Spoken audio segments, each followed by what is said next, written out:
This is one of the first games I've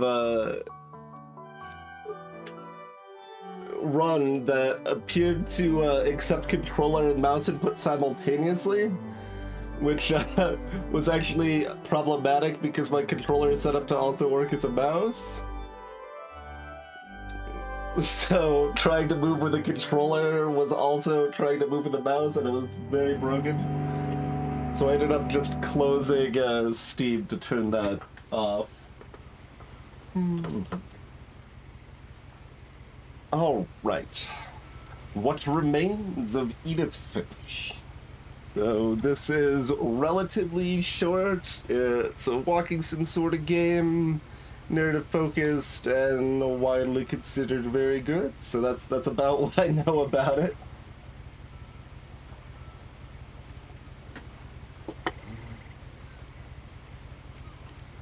And we're on a boat. I know that we're on a boat. I've been on this screen a few times testing volumes and stuff. I was looking over. Okay, fine. We've got we've got a cast on.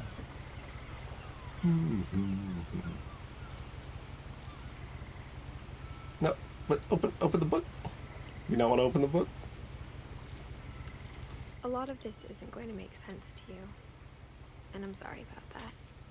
I'm just going to start at the beginning, with the house.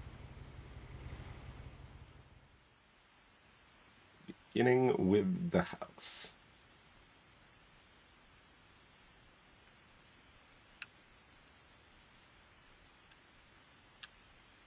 Someone had put up a chain link fence, but it looked like I wasn't the first person to hop it. If you were the first, you certainly did a lot of damage. My brother Milton disappeared when I was 4. It was like the house just swallowed him up. Got a little crown.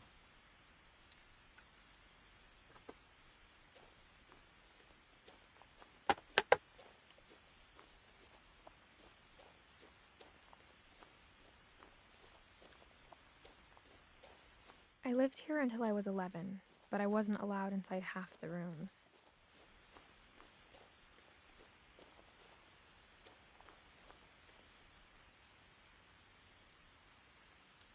Why they wrote up to the hell house is that? That is an impressive amalgamation, it would appear.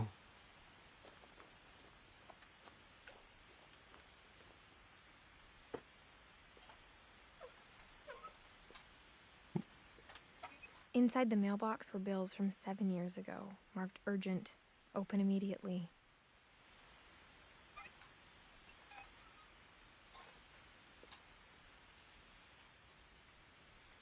Can't take a look at the newspapers. The flower pot's still stable on the mailbox.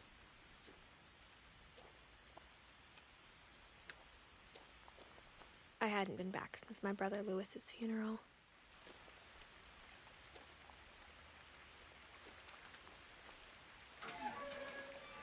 The words scattered across and are left as debris on the ground. That's a really cool effect.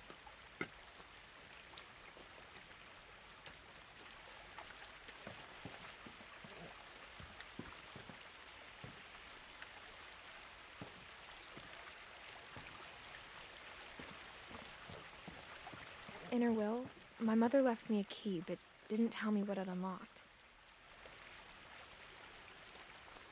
Maybe she thought I'd know. Or she thought that the mystery would be enough to bring me back. Yep, Finches.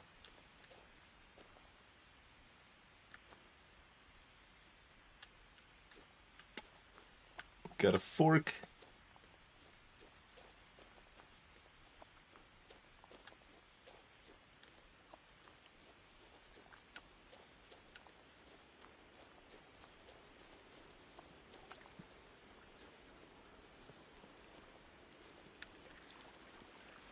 You do not want me to walk... Oh, that's a stream, not a path. Okay, you don't want me to walk in the stream. I guess that's It's fair. It's another missing poster. The truth is, even after I inherited the house, I never thought I'd come back to it. But now I had questions about my family that only the house knew the answers to.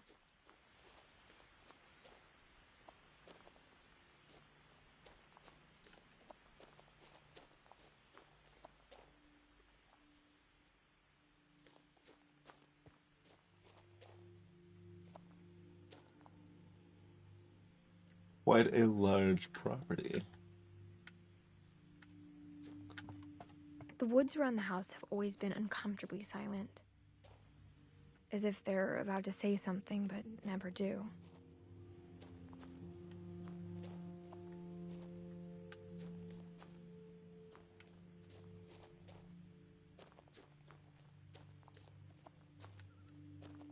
Hey, Granshu.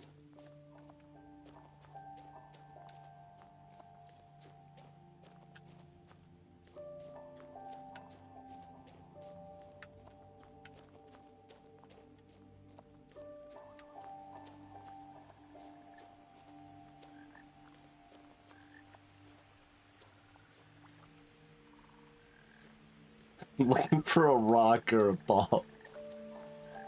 No.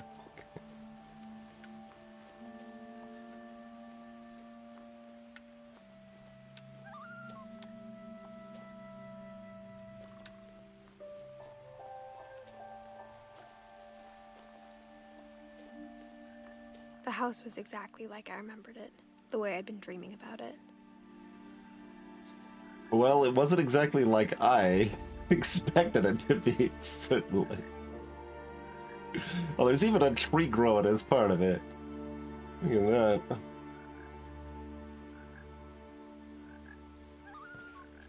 I mean, it just feels like, especially this little bit right up there, seems very ill-advised to me.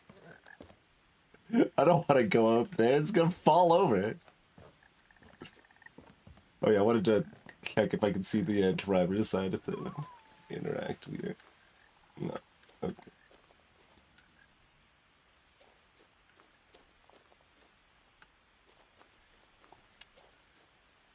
There's a dragon. Alright. I guess I'll take a gander at the other path real quick. Hey, Eve. Thanks for 13 months. Been that long already. Appreciate that. Her seems very, very safe.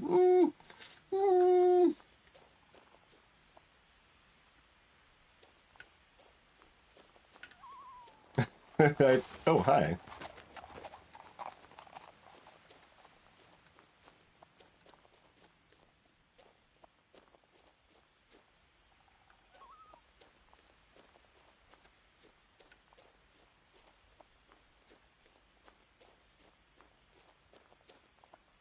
Alright. Doing the old, just I another... haven't driven this way in a long time, but I saw a few hoof prints. That, feels like the timing of that would be more appropriate if I was going on the forward path instead of walking backwards along this path, but, you know.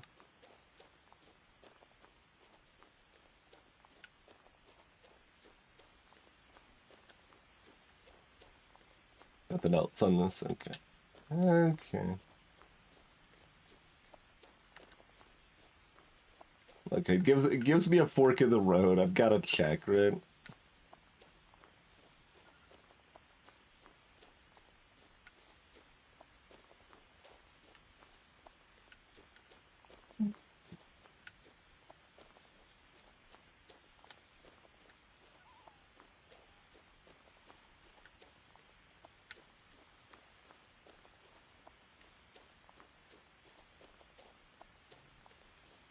Feels like I should know what those type of flowers are called.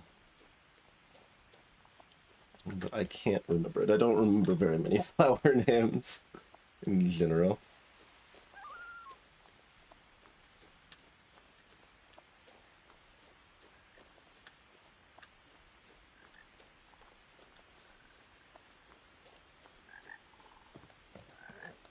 Well, it's not that silent in this forest. We do have frogs at least.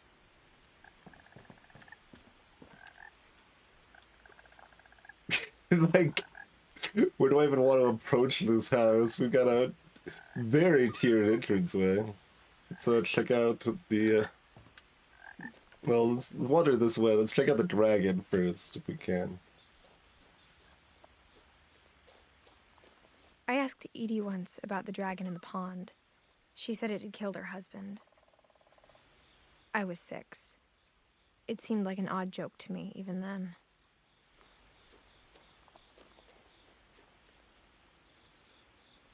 The old stack of missing posters tossed in the lake, and probably still visible. But it wouldn't be as good of a narrative device if it wasn't. If they just looked like miscellaneous papers, it'd be a little harder to make the connection, I suppose.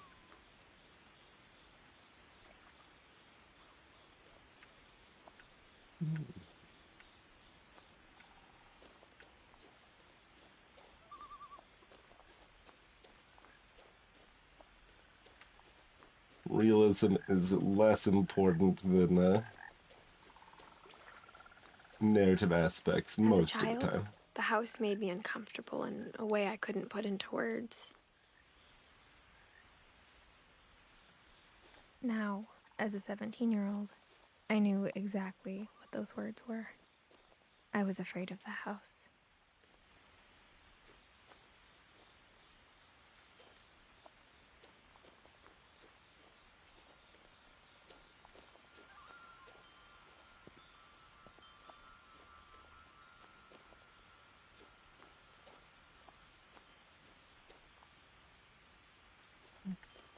Or do they have to like take this all the way outside of the chain link fence? Or, well, I guess that was put in afterwards, but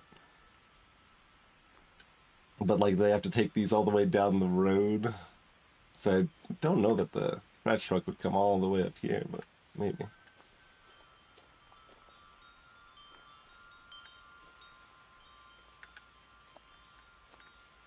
That well, because yeah, the right chain is at full extension there, so that was a very high seated tree swing, right?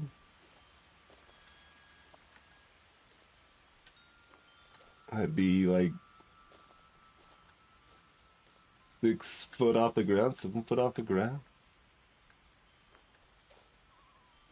Got a little bit of a tree fort up there as well.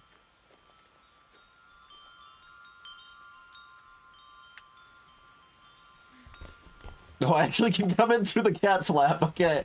I was joking. Used to be a lot easier when I was 11. Okay. Did not actually expect that to work.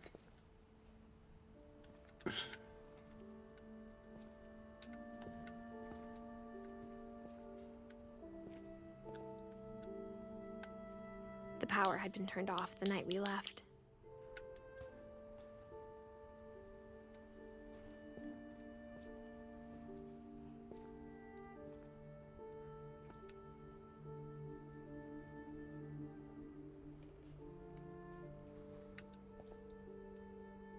What's in the box?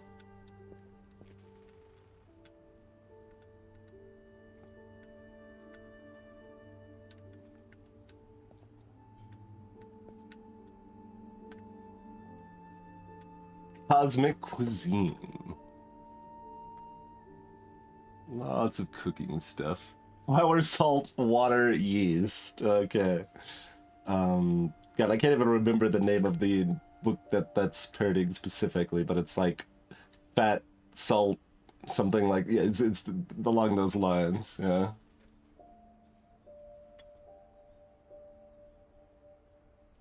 I have 2 editions of that book. Fat, salt, acid, and heat, maybe? Might be heat. Witch's Kitchen.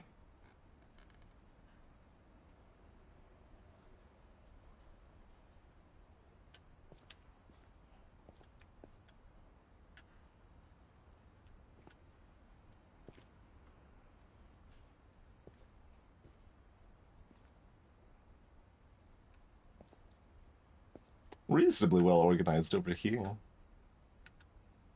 Although there is just a razor blade left loose and open. Little subpar.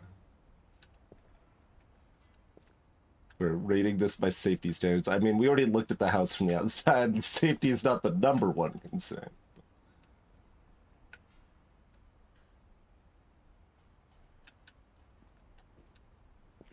Still have a little kiddie pool.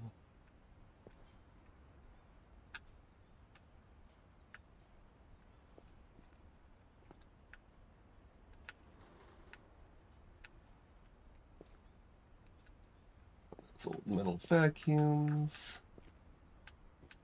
Open the garage door.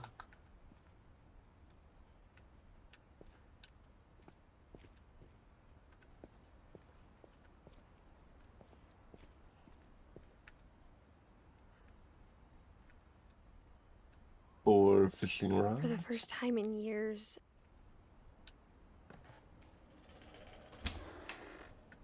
I felt like I was home.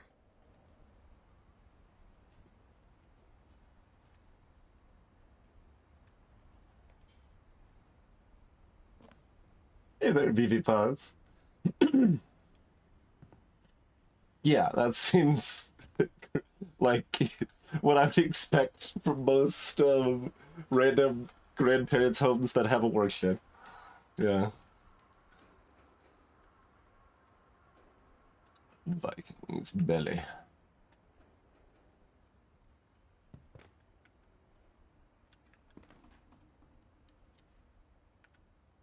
The bot is looking at me. But instead of a family, there were just memories of one.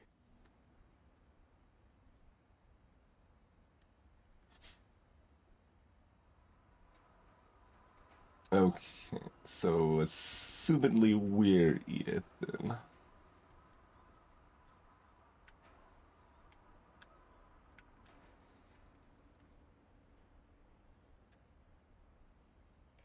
So the calendar was sitting on January. I mean, it's not too unusual that a calendar doesn't get updated.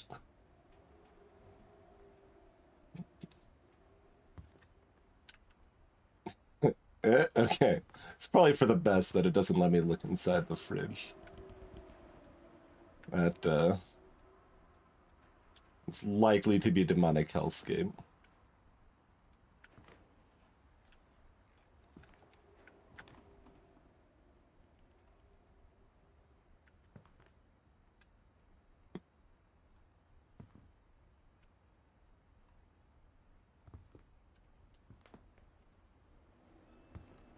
Like how only one restaurant would deliver to our house, so we had Chinese a lot.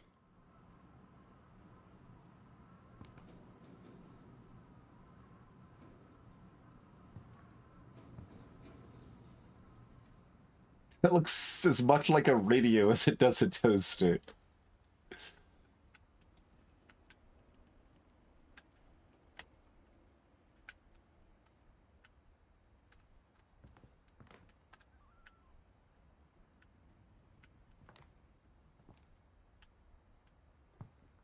Or how after Lewis started working at the cannery, we all got sick of eating salmon. Except our cat, Molly. Multi-threaded toaster, yeah, pretty much.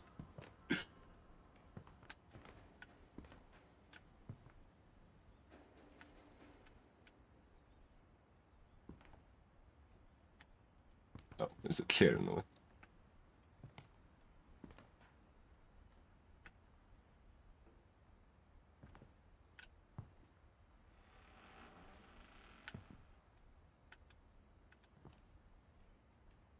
I mean, it looks like a stove. I guess it's just a stove that wasn't in use, considering there's books just sitting on top of it.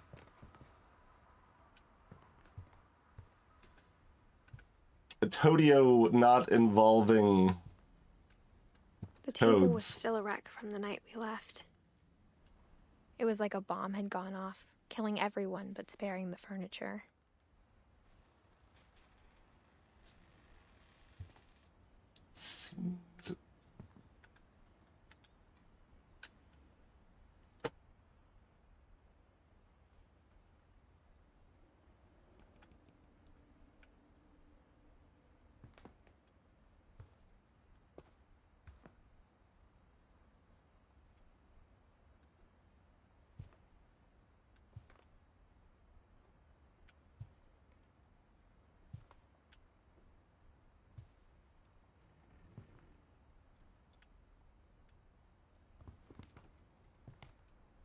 Never sure just how much time I should spend looking at things the game, like, doesn't care that much about, but that's still, like, they cared enough to put it in the game, so.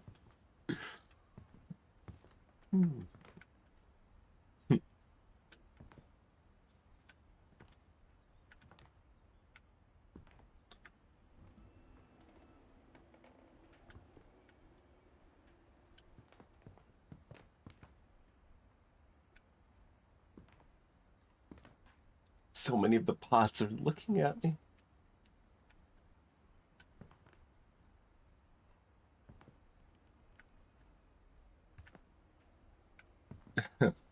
Walking through this house reminds me of working at the thrift store that I worked at for a while. Like, seen stuff like this lamp and this radio with the MP, like iPhone, or I guess it'd be iPad dock, stuff like that.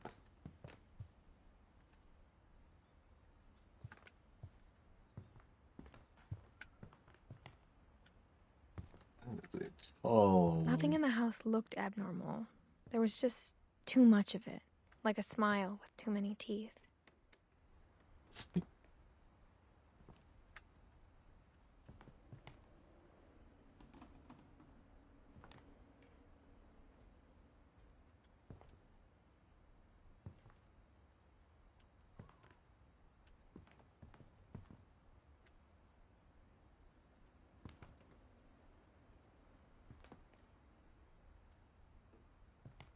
Then yeah, TV stand, also books.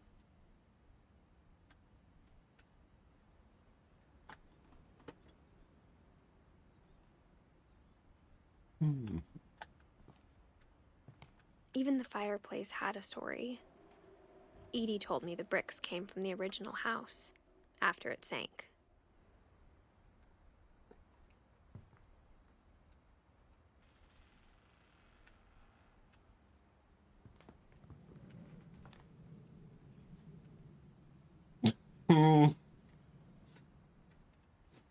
That's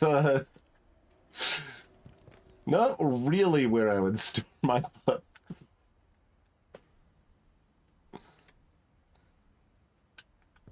No, I can absolutely see them being stored random piles in the dining room floor, to be clear, but I would still, I think, have the wherewithal to not have them directly adjacent to the fireplace. Like, the ones over here, mostly fine, but, like, this set right here is...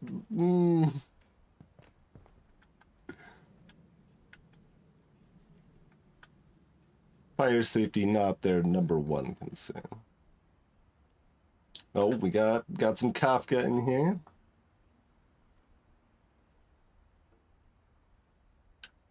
These are not all cooking books this time, only some of them are. The Book of Sand, the Library of Babel. The Weird.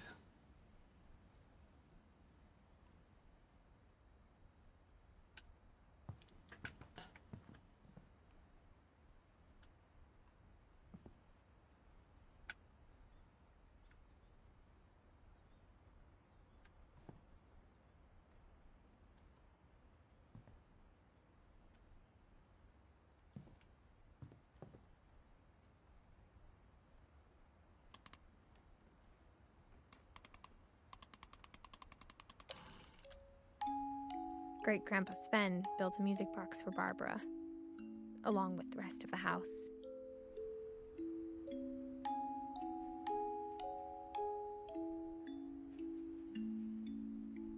The Bigfoot backdrop.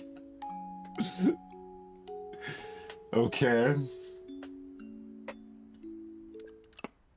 That's where you store the bad books, okay. Mom always told me to stay out of the basement, so I wasn't too surprised when the key didn't fit.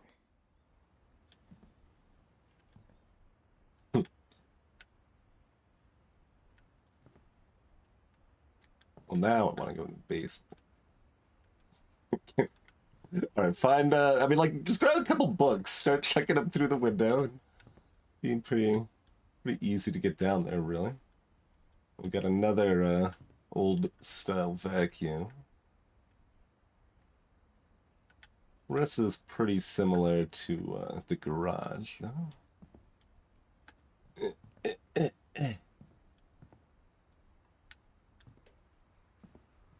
Boxes.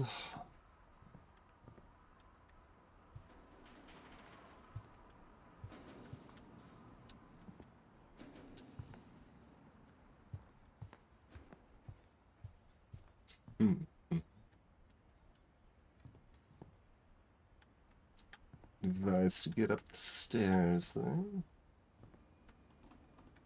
That looks more like candy than packing peanuts. Like, I'm just gonna eat a handful of that. Yeah, so this one's up to date, quote. For when I've got a lot of mail. Well, I don't know, 2 counts as a lot, but I have multiple pieces of mail. My mom wasn't much of an optimist, but she never stopped believing that my brother Milton was alive.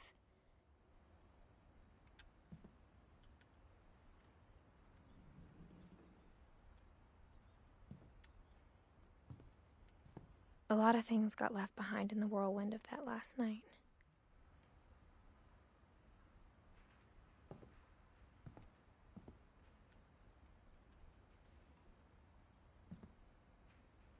Look what this door. Oh, that one's freaking caulked over. With a, like, crazy bar across it, too. What's the deal with this door? Like, the basement was a little, like, curious, but then we got freaking, like, ultra bolted, cocked over door. Does that lead? I'm gonna look at this from the outside again. Although this archway full of books is definitely something too.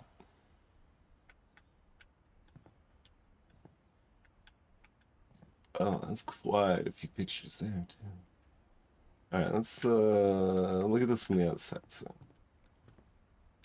figure out which part of the house that goes to. If that all looks like it goes all the way up, or if that's just connected from going upstairs, or what.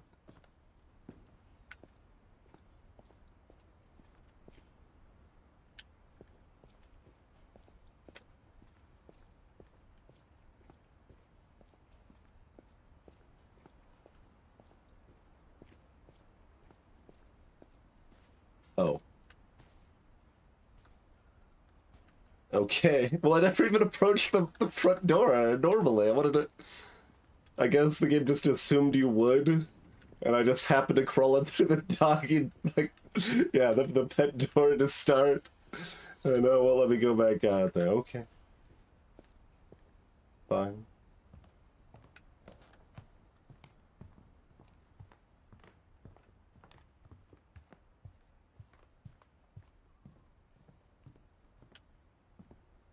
Stained glass inside. I can't go out here. There's a bunch of mail.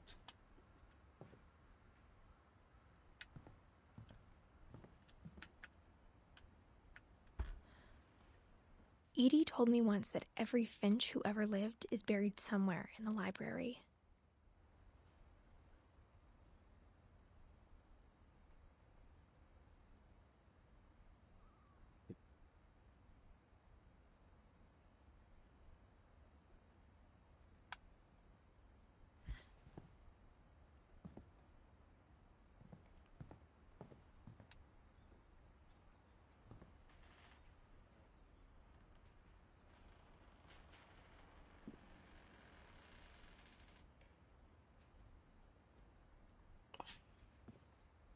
After Milton disappeared, Mom sealed up all the bedrooms.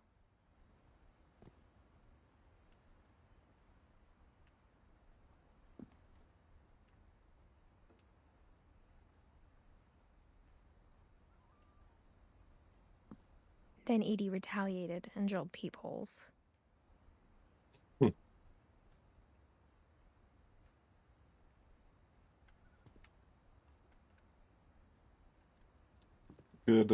good family dynamic we've got going here.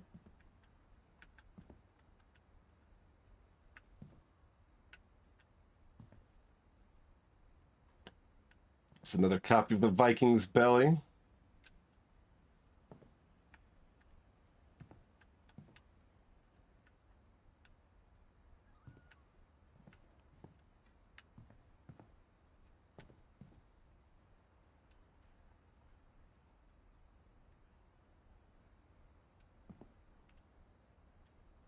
Ben and Sam.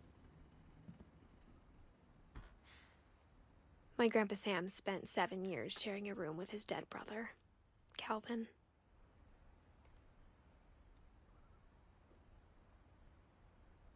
That, certainly something.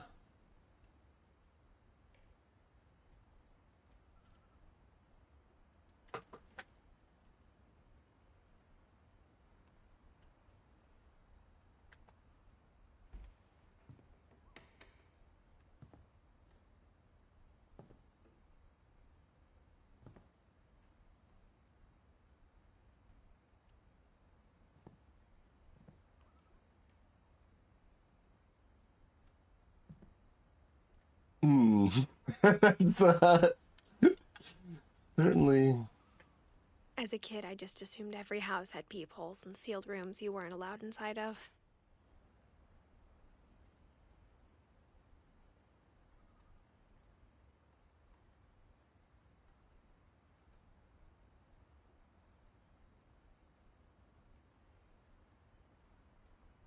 That sure is a carpeted bathroom.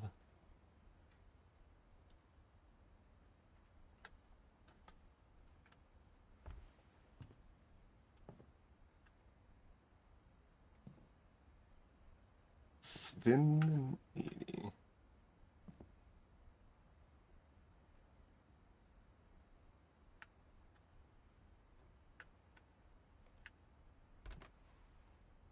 The last time I was in Edith Sr.'s room, I was 10 and she was painting my portrait.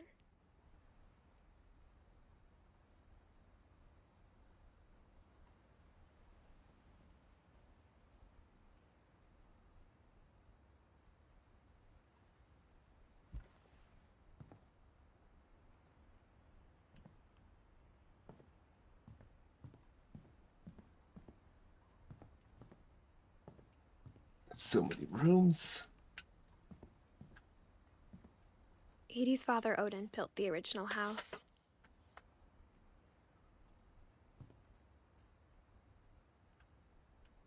Odin.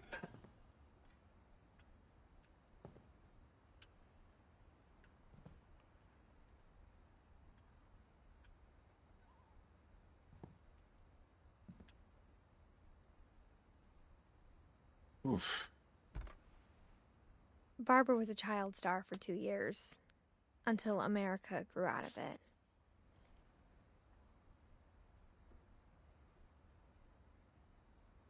Is that a canning bed? I mean, there's no power. I don't know why it's glowing, but interesting. Anyway.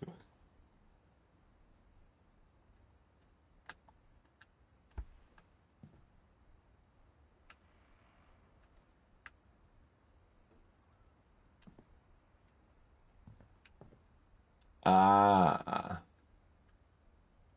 So now that's why the big foot in the music box. Whenever people ask me about my family, the first thing they always want to know about is Barbara.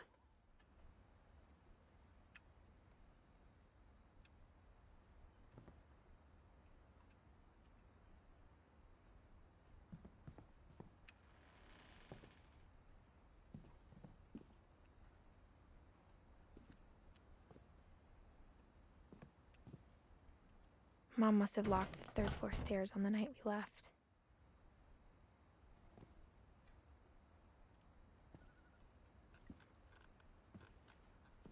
I feel like there's a lot of things we need to break open.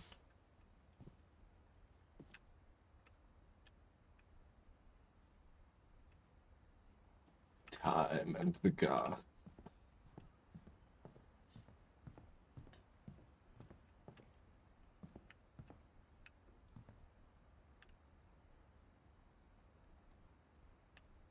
also lake or ocean front.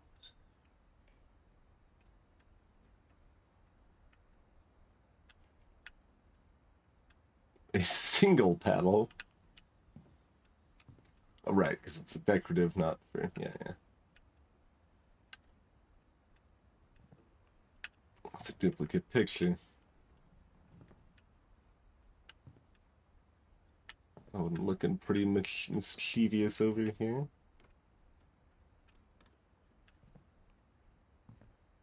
Yikes. Or was this for the cat?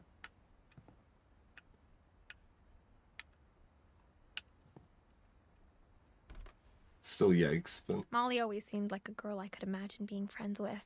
No. If she hadn't died in 1947. No. Hey there, Mizzo.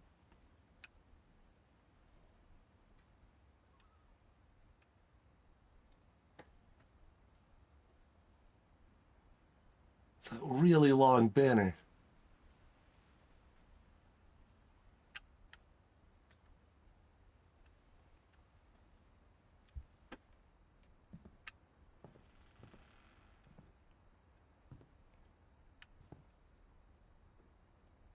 I spent a lot of time playing in Great Uncle Walter's room. I think my mom sometimes regretted not sealing it up.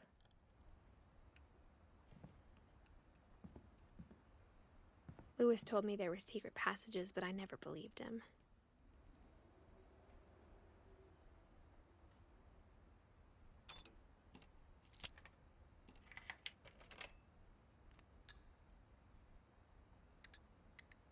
Turns out, my mom was really good at keeping secrets.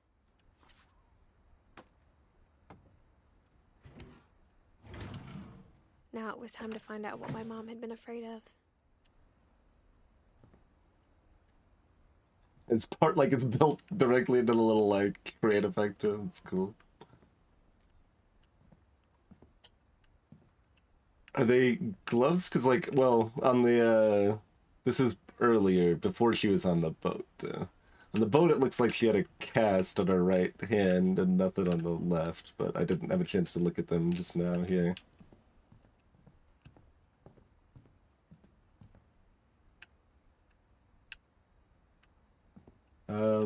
All right. Is there anything else up here?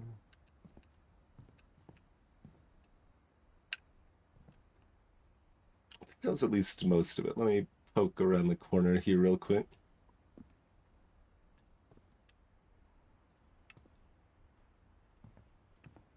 Considering it forces me to stay in the house. Let's see if... Oh, yeah, okay. There was nothing over here. Okay. Just the basin.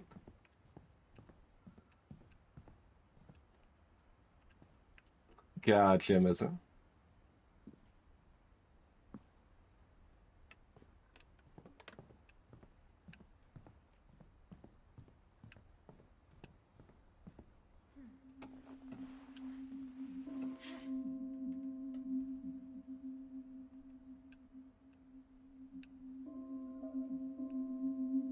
From the paintings on the wall, it was clear my brother Milton had been here before me.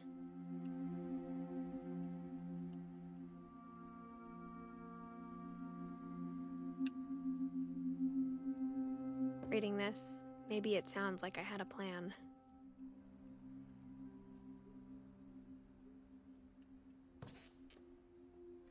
But I had no idea what was behind that door.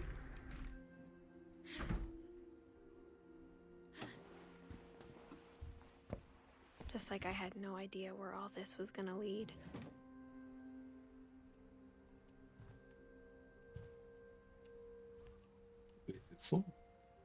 I grew up looking at Molly's room through the peephole. Being inside for the first time, I felt like I'd stepped behind a painting.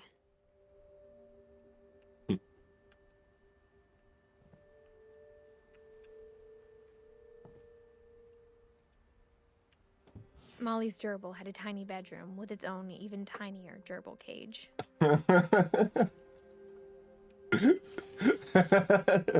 Cute.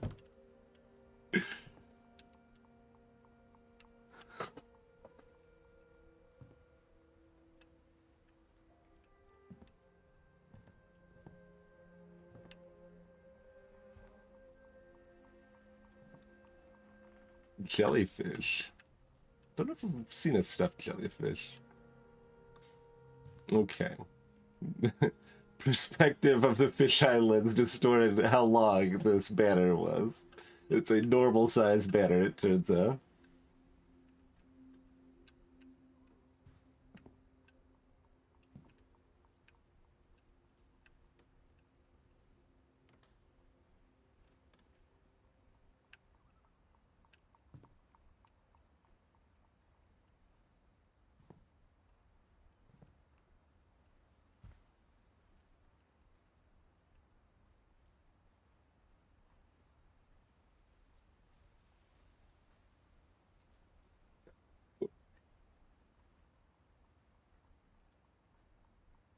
All but wild.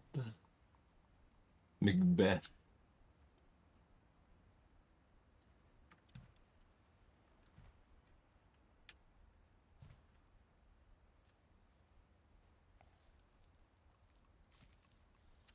December 13th, 1947. Dear Diary, I'll be gone soon, but I wanted to tell somebody about what's gonna happen. It started when Mom sent me to bed without dinner. I woke up and I was starving, so I looked around for something to eat. Interesting. Apparently another smaller gerbil, yeah. That just makes sense.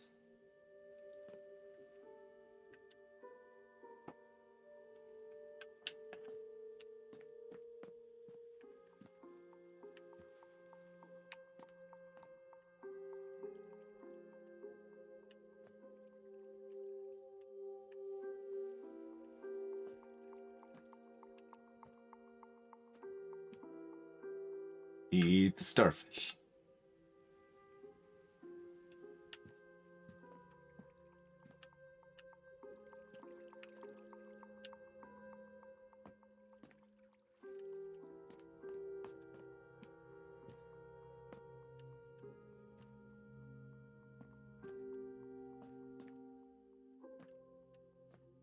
My Halloween candy was all gone.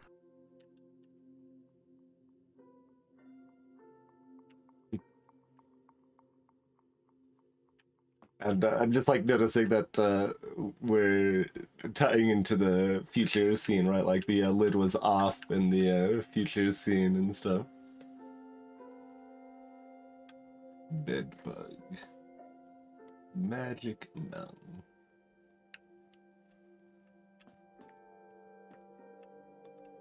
The gerbil food was dry, but I didn't mind it.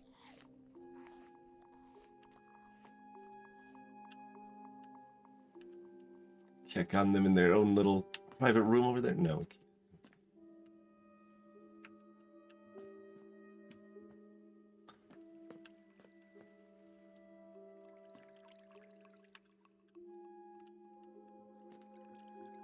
I thought about eating Christopher, but I held back.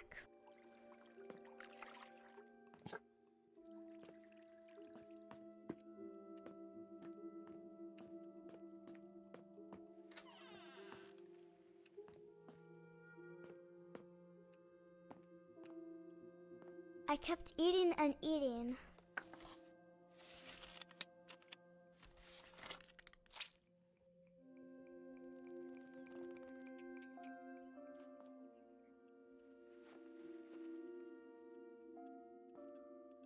I ate a lot of things that night.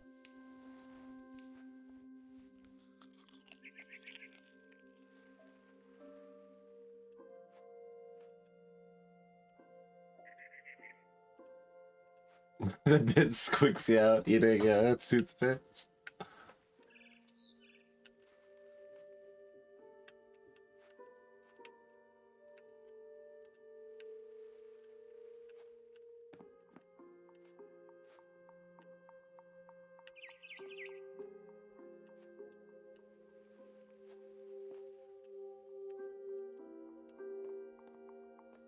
Then I heard chirping outside my window. I'm not sure about the berries, but I mean the toothpaste is only like mildly poisonous. looking at some fluorosis if you eat too much, but not too big of a deal. I mean, depends on the quantities still a bit, I think. It was a barn swallow going back to her nest.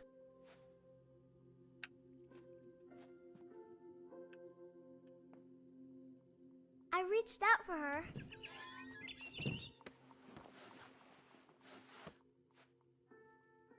And suddenly, I was a cat. Okay. Suddenly I was a cat. Fair enough.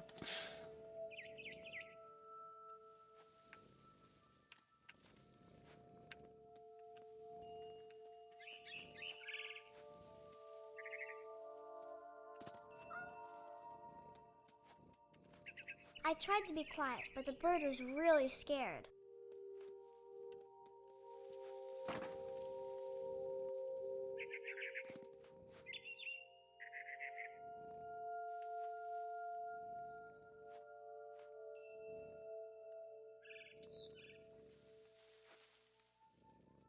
He's writing this in a journal, so assumingly our cat situation doesn't involve us falling to our death here.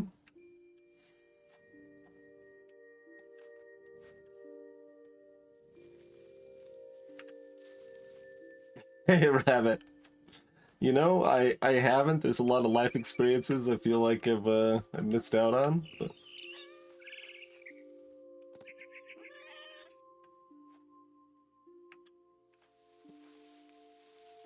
Okay.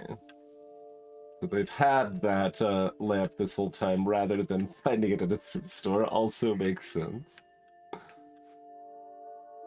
There are not books directly next to the fireplace. Seems good. There's actually just not that many books. Okay, the actual like library part has some books. I love that. There's the starting of that. Okay, we're staying in the trees.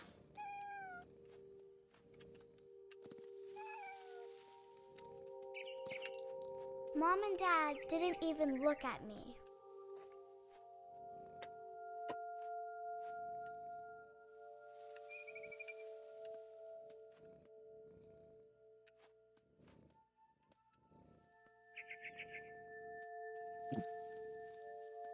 With cat powers.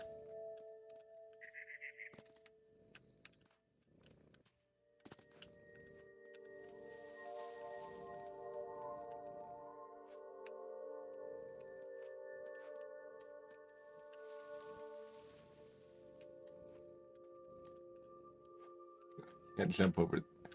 I assume we have to just go up to the nest, but take a look around. So at this point, this offshoot is just being built. Nothing of the madness up there. Maybe I should eat some of those berries if I want to be a cat. So, I mean, that's what we've learned, I think.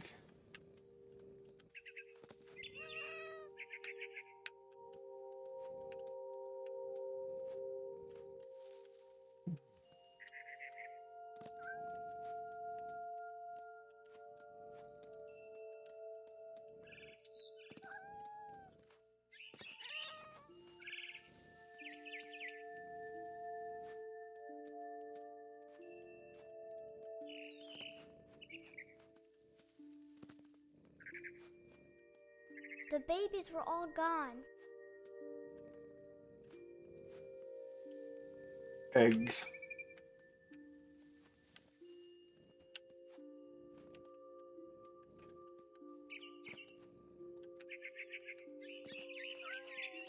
Am I just gonna keep chasing the bird run? And I almost got her.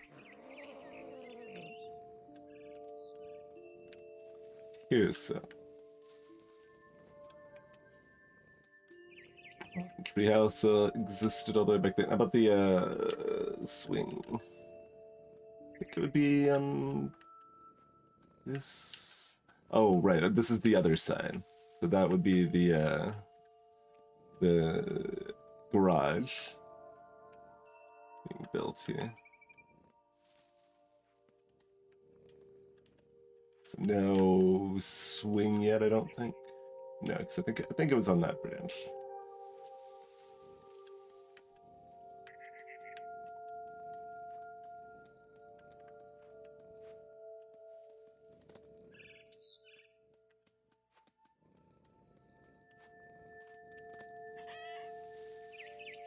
I could tell she was getting really tired.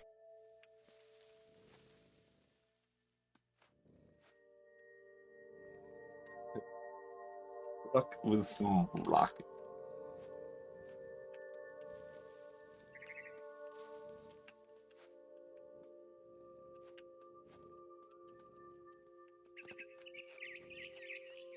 Now I was up in the big tree. I promised Dad I wouldn't climb it anymore. All I cared about was eating that mama bird.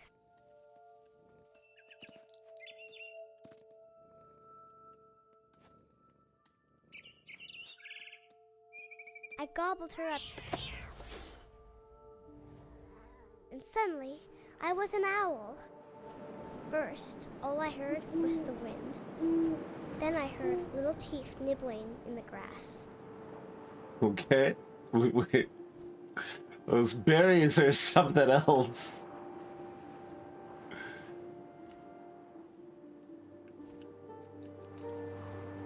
Rabbits.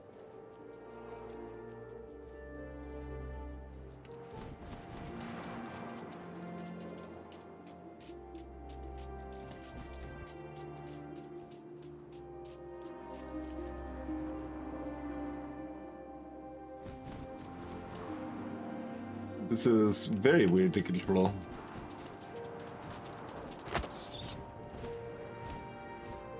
I imagined his face looking up and seeing mine through my talons. I swallowed him up, and I didn't chew one bit. Then I flew off to find something bigger. Sorry, rabbit.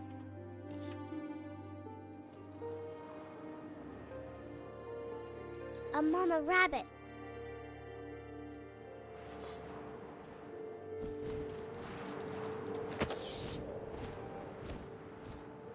She was almost too big to carry.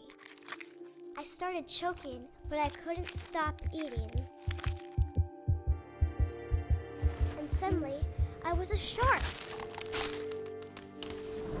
I'm a shark! Oh, okay. We did not warp through the ocean, we're just...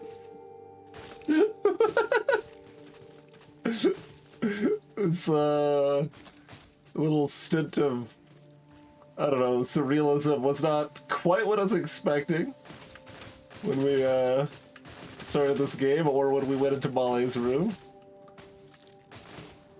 I rolled off a cliff and into the ocean. Whee! Now, I was hungrier than ever.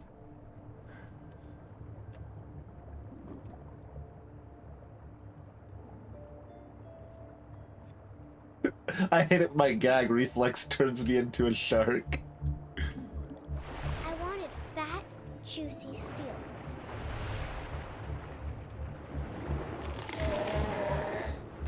I tore off her flipper, and it tasted really good.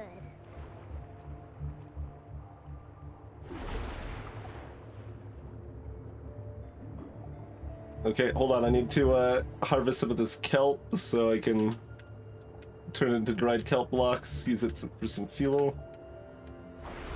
Okay. Now where'd that sail go?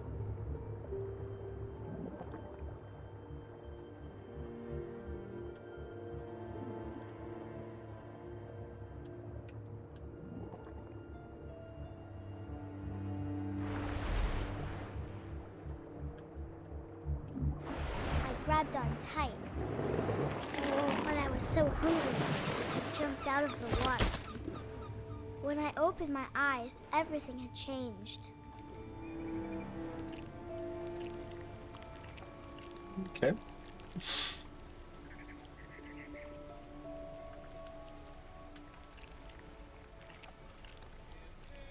Oh, am I not a snake that's a tentacle?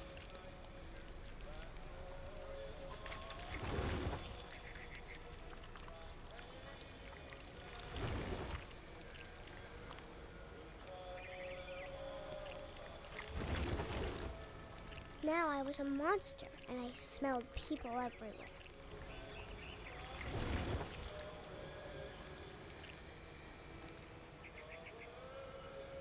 Hey, Zapper.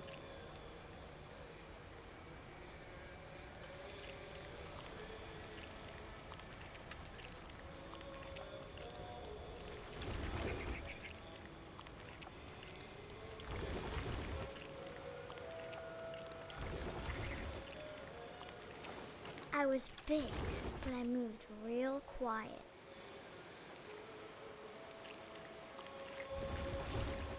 No? Okay.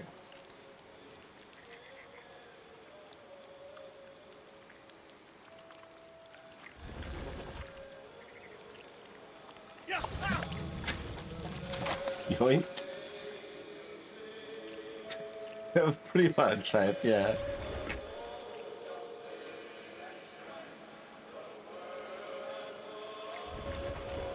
Can I do something with this lantern? I can just bump it around, I think. Okay.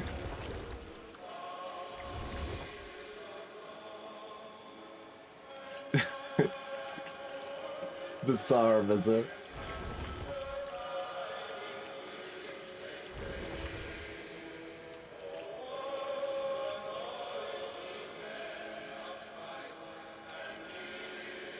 We have a sense of place that we care about. Clearly, what's going to happen is we're just going to appear back on the boat we started the game with from this scene, and then that'll be the end. I wanted to stop, but also I didn't.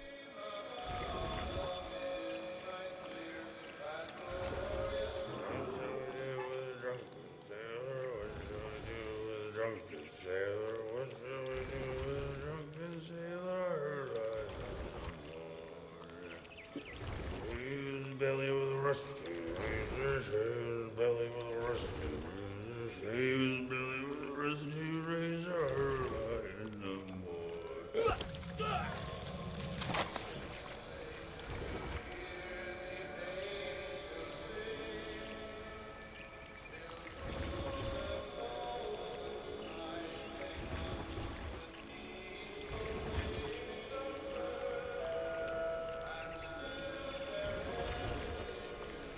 We're still pretend, sure, yeah.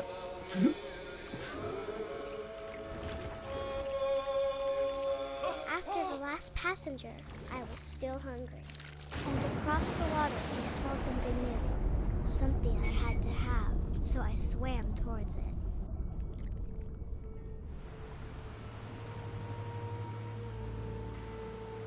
I slithered onto the sand, and the good smell went into an old pipe.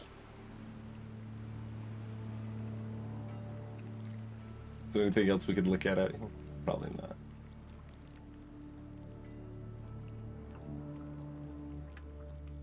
No, I can't really look up. We are very much a product of our cynical. We don't have to move in increments anymore, though. We've leveled up in our monster abilities.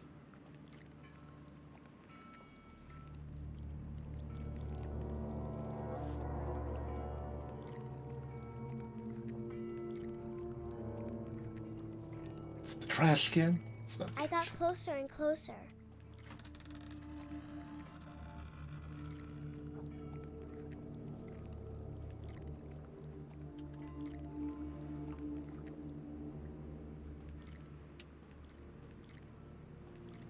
Hard to tell what room I. Oh no, it is our room. Okay. What a wait. Hold on. Continuity error. The pumpkin is closed again.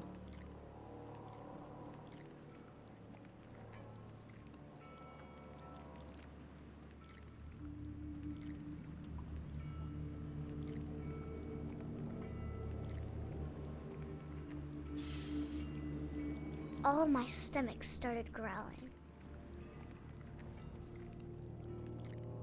We are And suddenly, I was me again.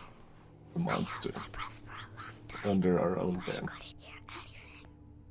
I think it's waiting for me to fall asleep. But it's not going needs to feed, and we both know I will be delicious.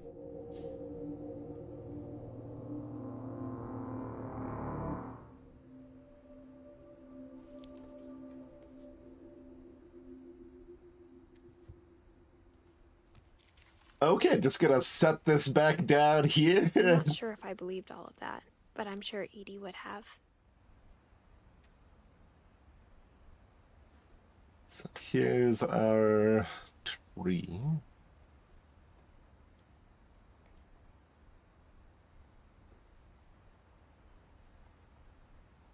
Not really drawn as a family tree. They're just kind of like they're in appropriate spots, but in a very haphazard way that's a bit more confusing.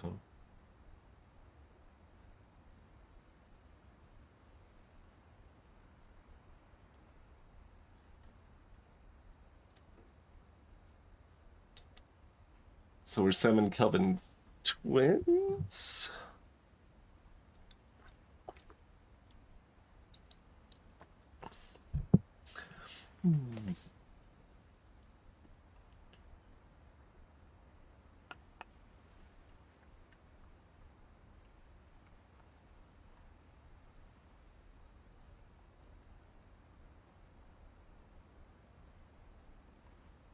We've been drawing ourselves wearing those fancy arm warmers.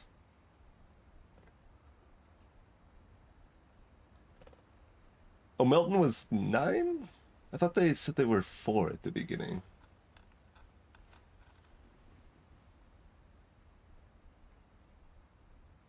When they went missing.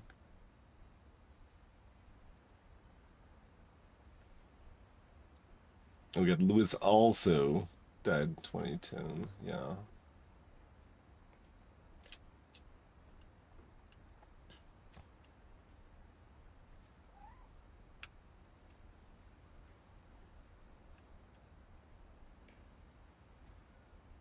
The sound of a cat, and now the window is. I thought that since Edie had spent a lot of time here, before my mom sealed the doors.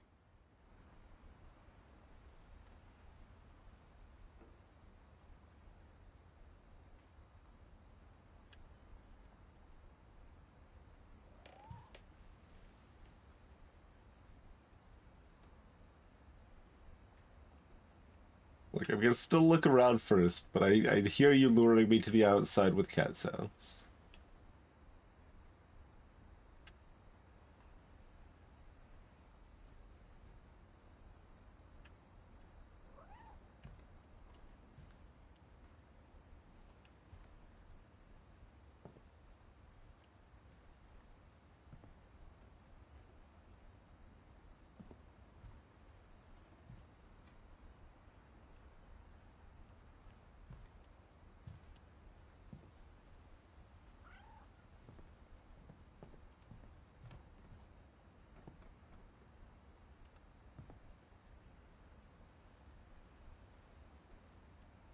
I can't describe it, but I felt like some part of Molly was still here.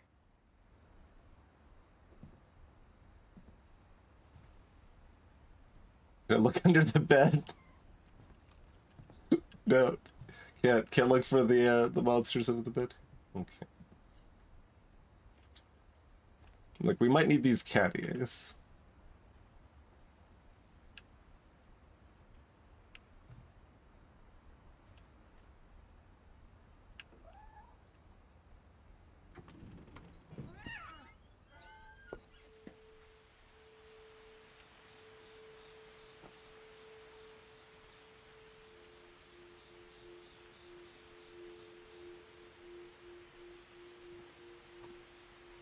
This will be obvious later, but my mom never told me any of these stories. Edie would have, but Mom didn't like bringing up the past.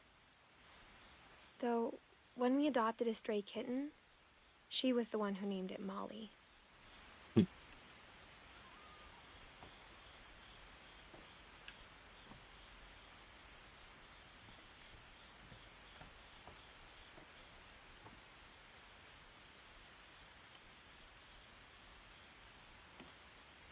There's the satellite dish. Yeah, this has definitely got the appropriate feel of a long-lived-in house that's got some random updates to modern tech and all sorts of old stuff still hanging out.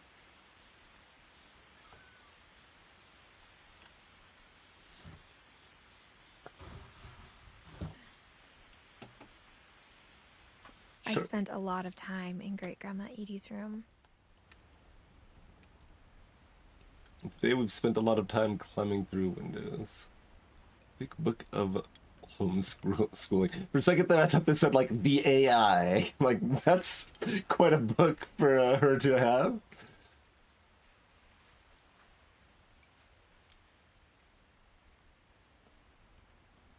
Oh geez, they've all got little shrines.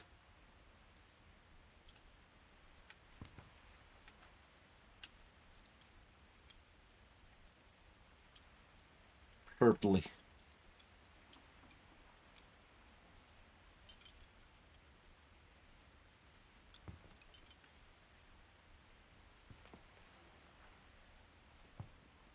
Zerpy. Zerpy the Owl. Derpy Jr. Bob. Also a bird cage, but a snake.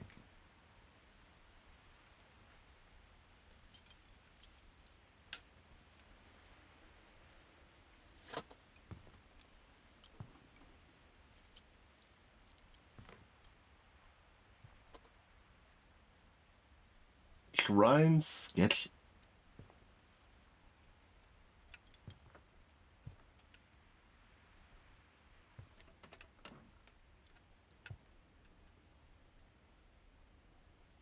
Oh, I've got a ring around my neck. It's Edie gave a big interview about a mole man living under the Finch house. My mom was furious. Win a family day out at Druid World.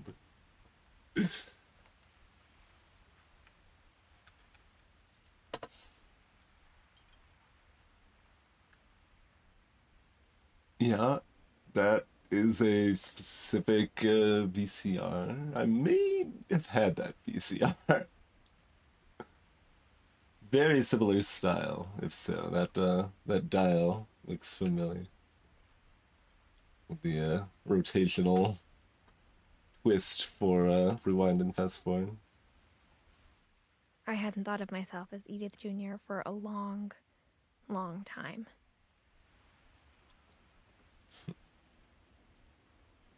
Random junk. My fruit. Yeah, that's the. Wait, you just got a recorded version of it? They couldn't have given you like a an official VHS release. Maybe it was only shown on. Well, no. When was the era? Maybe it wouldn't have been released on VHS. Might have been too soon. I don't remember the time frame on that. I guess we can probably look. Mm-hmm. That's 50s. Okay, never mind.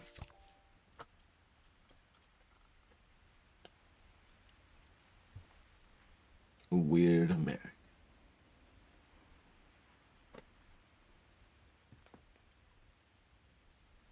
Molly concepts. That's like you're constructing Molly.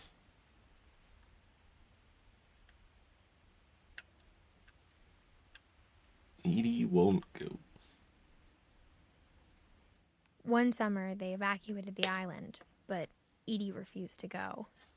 For a few weeks, she was a celebrity.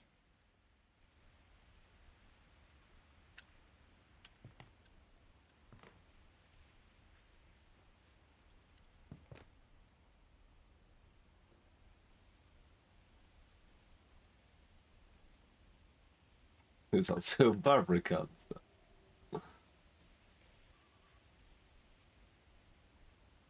The illusion of life.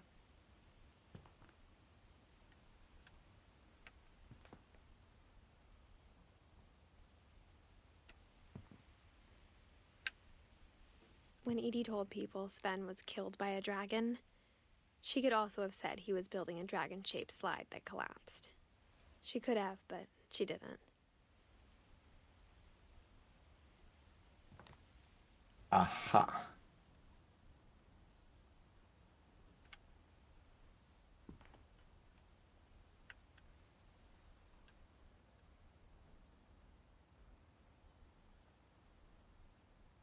Bunch of little dwarves.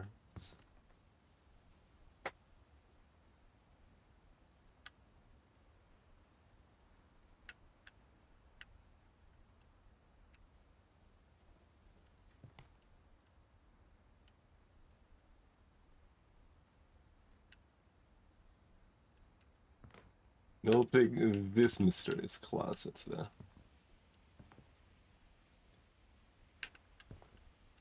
Oh, just a ton full of blueprints. So these are, okay, yeah, plans for designing the rooms for everybody.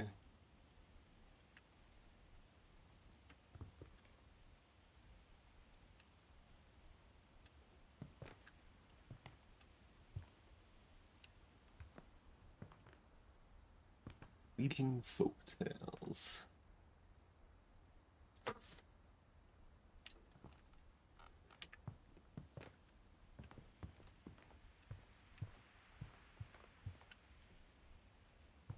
Oxygen.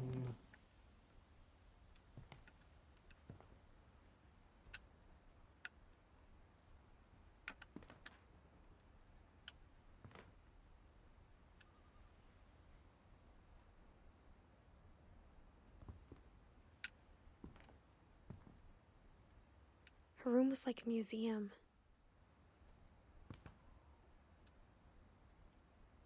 Joining the great majority. Oh, so Odin wrote. Oh, Odin wrote the mysteries of death and the thereafter.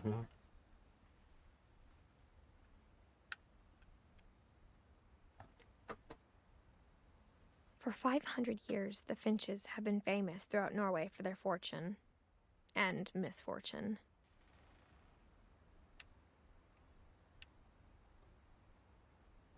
Odin Finch buries the latest victims of the family curse, his wife Ingeborg and their newborn son, Johan. On January 7th, 1937, he set sail with his family and his house, hoping to leave the curse behind. But 40-foot waves off the coast of Washington send the house and Odin to the bottom of the sea. Odin's daughter Edith, with husband Sven and baby Molly, step ashore on their new home, Orcas Island. Odin Finch is the first to be buried in the new family cemetery. His daughter Edie is already dreaming of a new Finch house.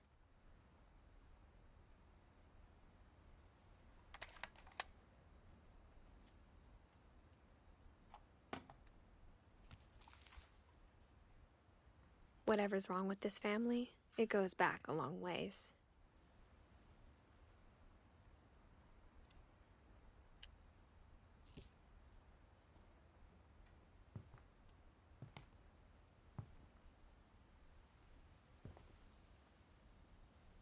It's a pretty detailed little. Oh, is this our house or not? It's got some similarities. No, it's not the same house. Okay. The cemetery is set up before the house. But yeah. Grandma had always been the family's biggest fan.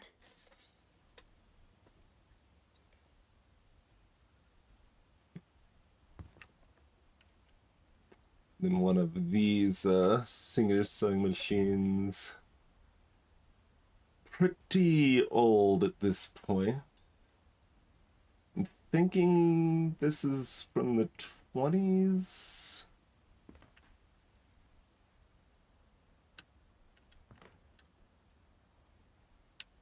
It might only be 60s, though. I don't actually remember.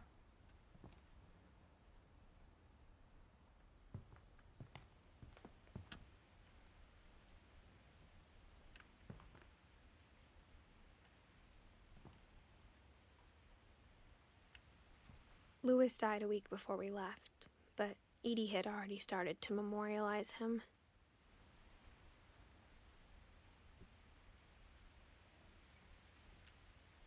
Edie knit me a new pair of gloves every year, just in time to replace the old ones.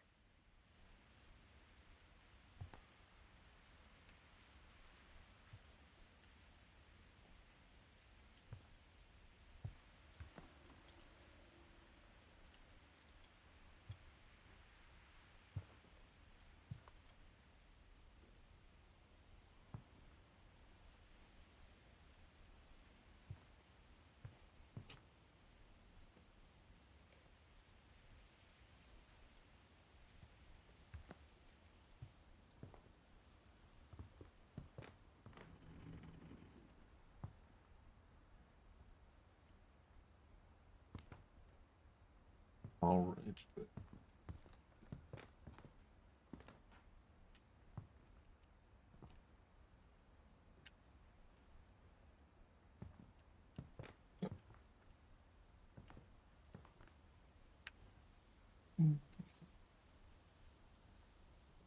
It's a perfume bottle.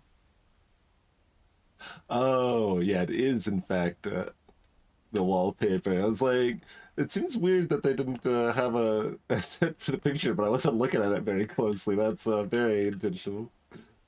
Yeah.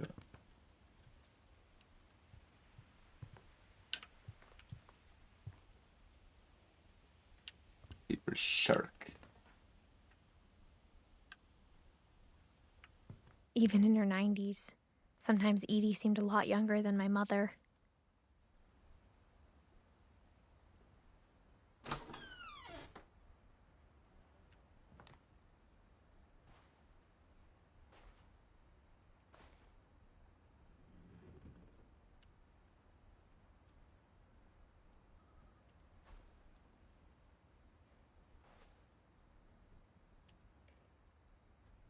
Getting scouring a Ritz.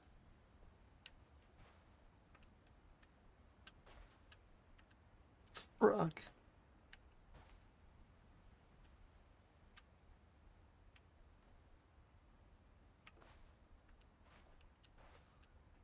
The only trace Grandpa Sam's first wife, Kay, left on the house was the pink bathroom. It was a pretty big trace.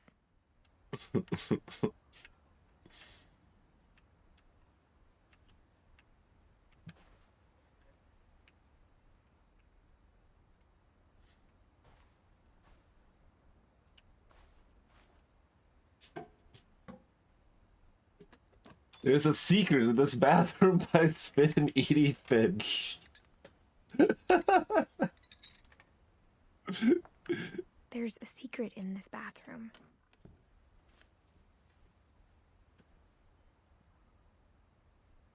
It's in the last place you would look. It isn't in the cupboard. It's hidden in this book.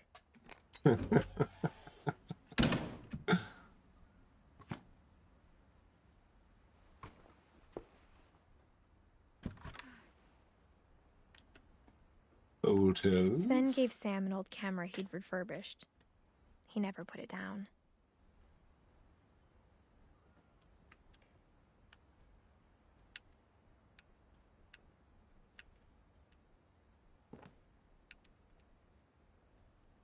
Yep, there's a red light. I was specifically looking for the red light. I don't know why. I'm like, okay, well, we're gonna have all these details. I'm gonna look for specific things.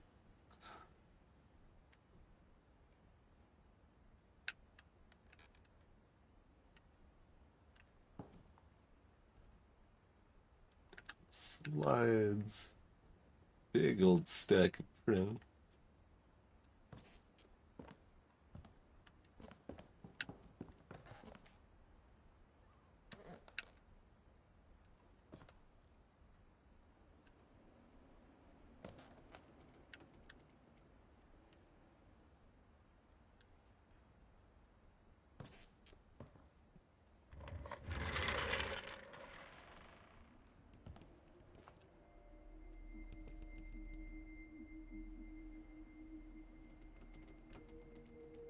turns land into native haven.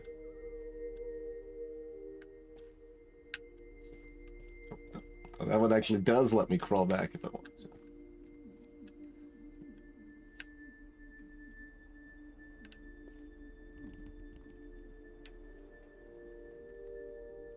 Captured the secret lives of photographers.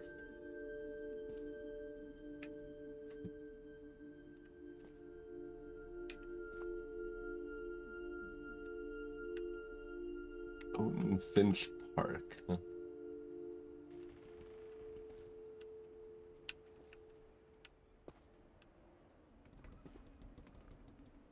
Most improved player.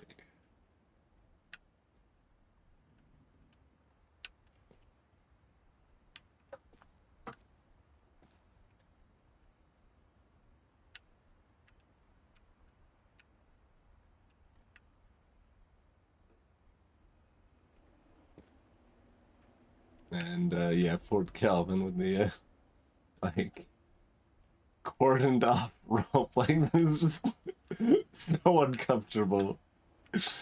Like, all right, well, we leave room memorials for everybody who dies. So you two are sharing a room. So we're just gonna, you know, put this velvet rope here and don't go in that half of the room, but still, yeah.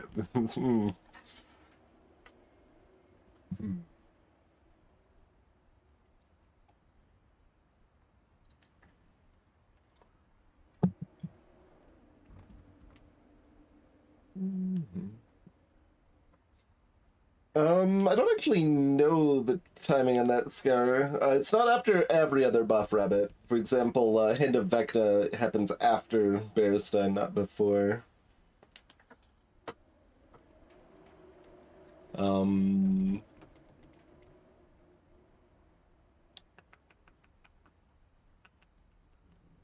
I think the last breath happens first, but I'm actually not 100% on that. No, I want to look at the rest of the stable. Apparently, okay, we're not doing that. Fair enough. Fair enough.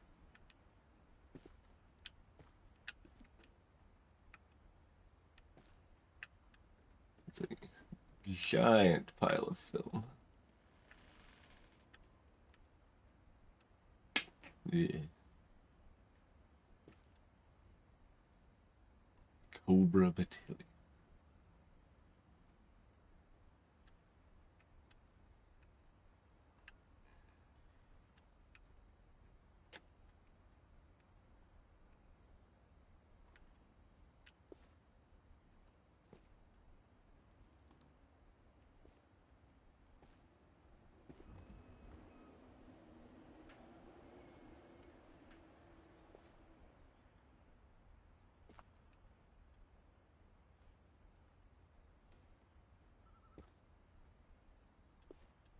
A whole little command center up there. That is fanciness right there.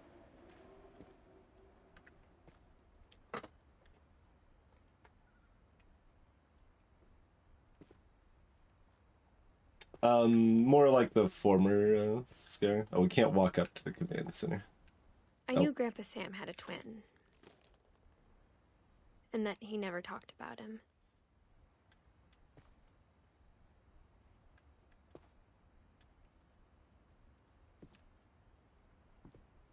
I guess my grandpa didn't like history any more than my mom did.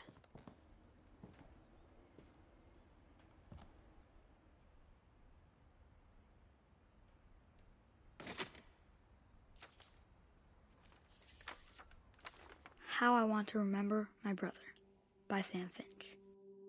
The thing I remember is that when he made up his mind, that was it.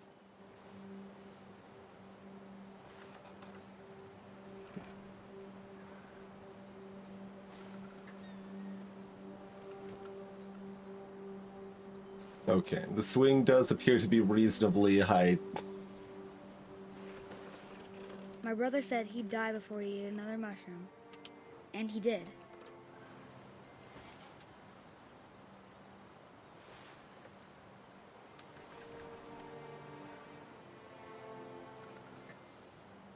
We can do it with both legs. Okay.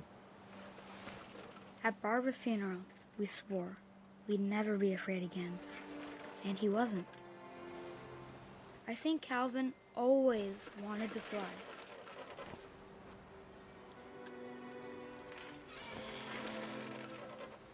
Sam! Calvin! Dinner's ready! Coming! But that day, he finally made up his mind to do it.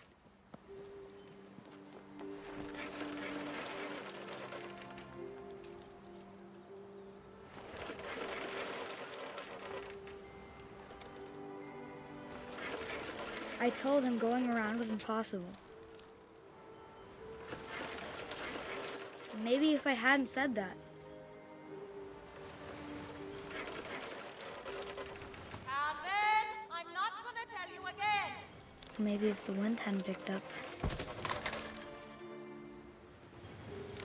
then maybe he'd still be here. But I doubt it.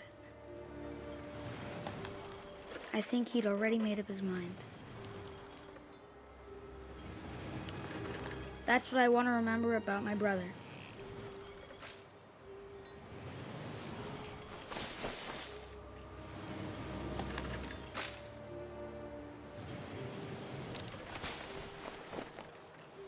Go, Ken.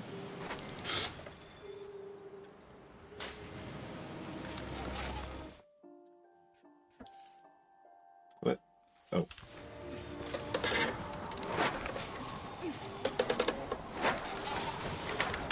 The day he made up his mind to fly. And he did.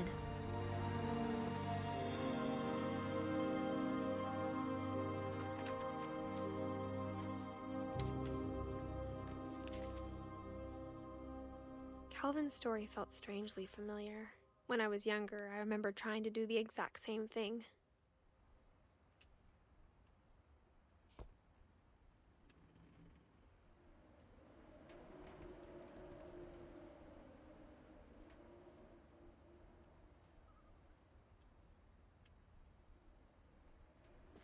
After the funeral, Edie roped off Calvin's half of the room.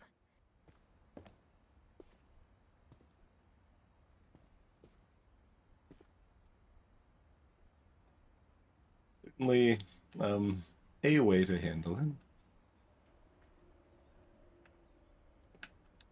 it.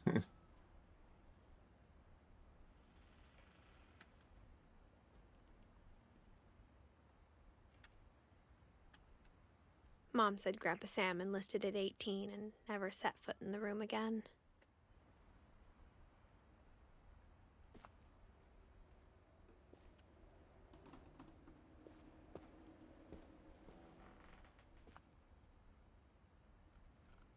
Huh.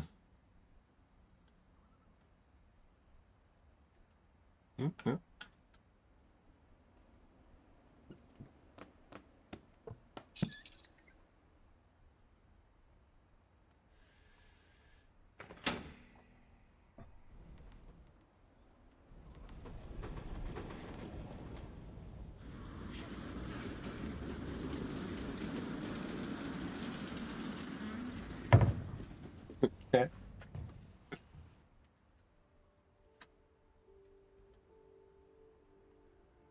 Why do you place a swing facing a cliff edge? Yeah. Yeah, safety not, the number one priority, certainly.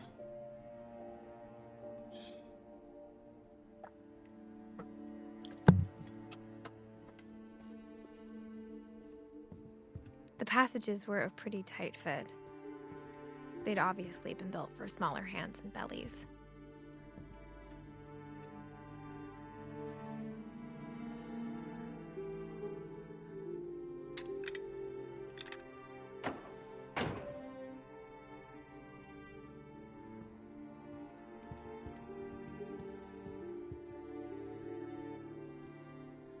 Shortcut unlocked. We're playing Dark Souls now. Growing up, I always thought of Barbara as a child star.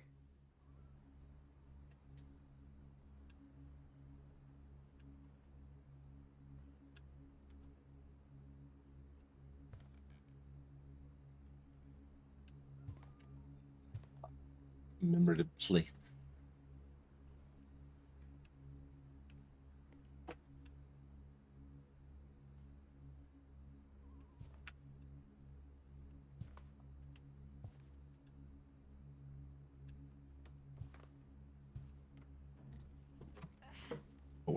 We're climbing in.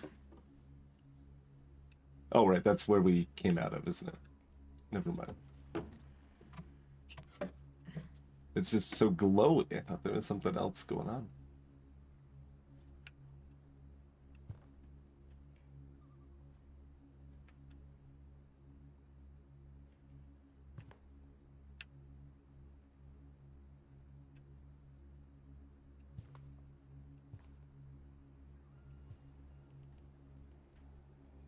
I never thought about how hard it must have been for her afterwards.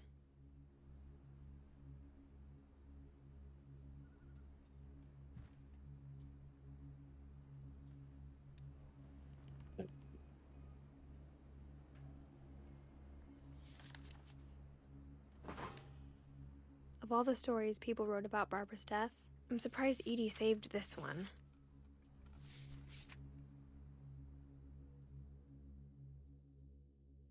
Old Jack here with another ghastly tale inspired by America's most unfortunate family. I'm calling it The Surprise Ending of Barbara Finch. As a child star, Barbara was famous for her scream. Now at 16, she was all washed up. A has-been. But in a lucky break, she'd been asked to perform her signature scream at a local convention for monster movie fans. It was just the boost her career needed. Unfortunately, her scream hadn't aged well. Getting better. I think you just need the right motivation.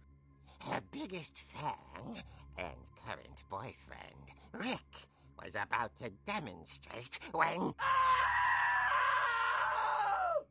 Now that was a great scream. It was Barbara's father, Sven.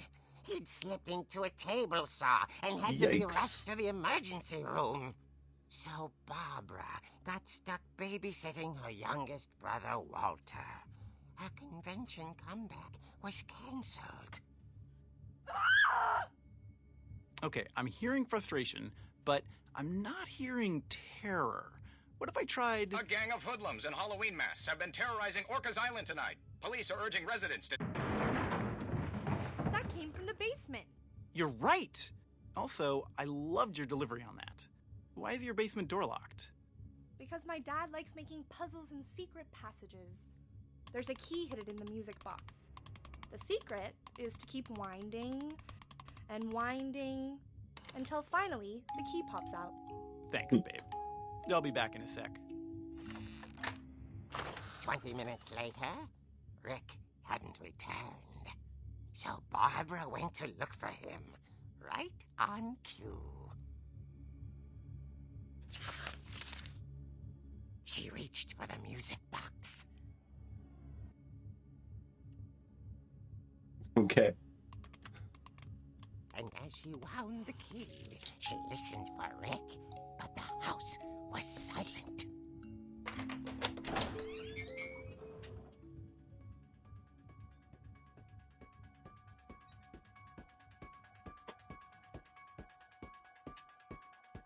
Oh, we're interacting on this part too. Okay.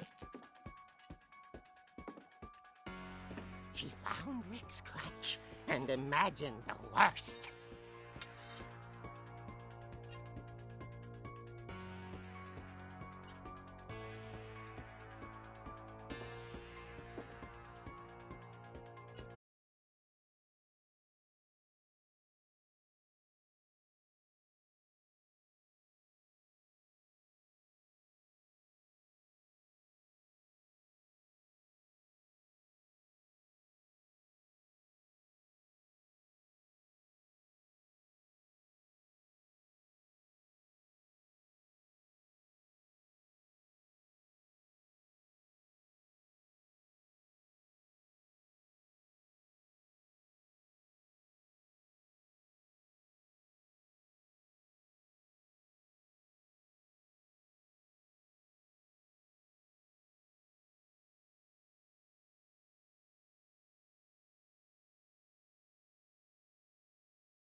Nope, I'm just gonna go hide again.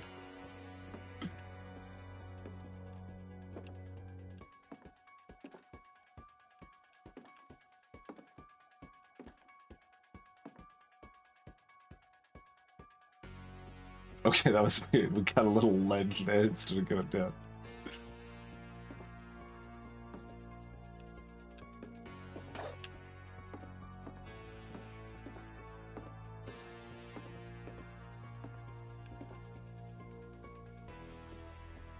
There's an egg chair. The hookman had vanished. She listened for his breathing, but all she heard was...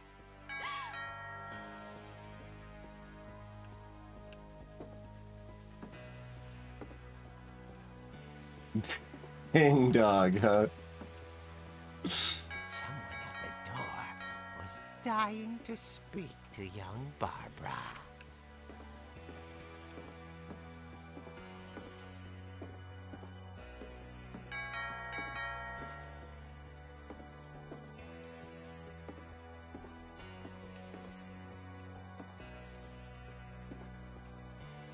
I'm a little amused at the idea of taking a break right now, where the doorbell keeps ringing.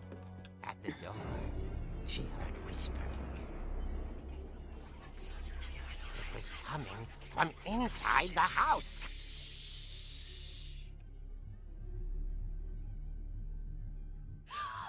Oh dear.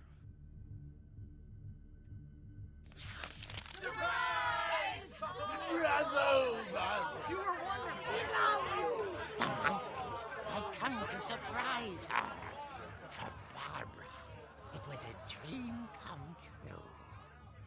Then she saw what kind of monsters they were, and she realized what was about to happen. She was going to be famous.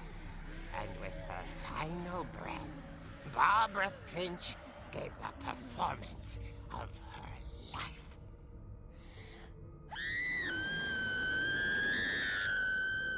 I wasn't there myself, but I hear Barbara was magnificent.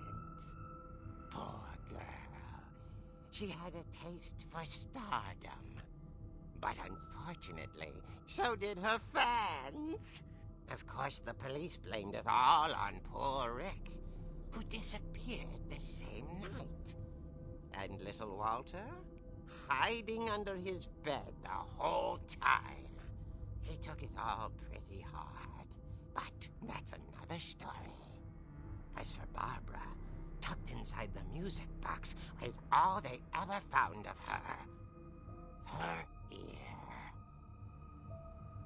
Now Okay. that's what I call a real eerie tale.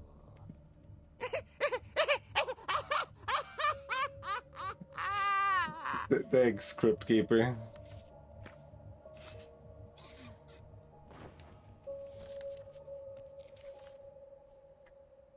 Edie told me all Barbara wanted was to be remembered, as absurd as that comic was. Maybe what Edie saw was a happy ending.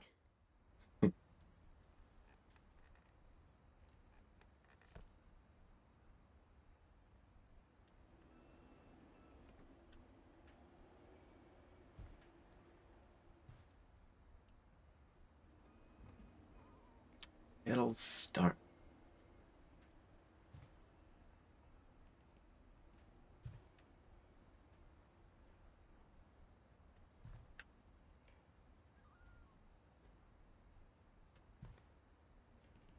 Alice in Wonderland.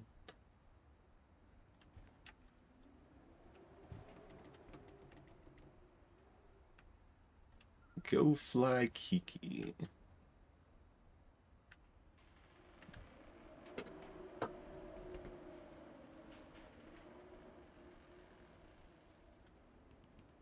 Huh.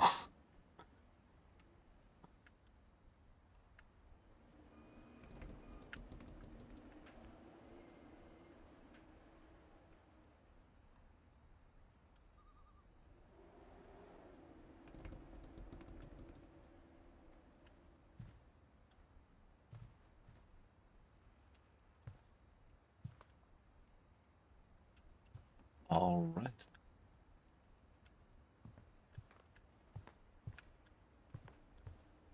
Roller skates in here too.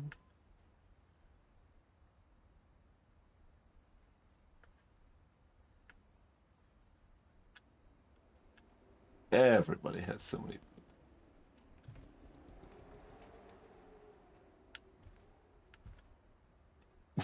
Like knocked over movie popcorn and like 1p, like not even a slice. Like I don't even know what this is, but like desiccated food that was just left.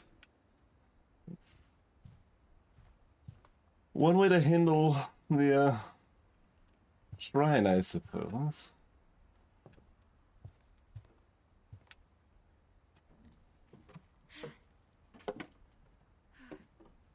I guess now I know why Mom didn't like me playing with the music box.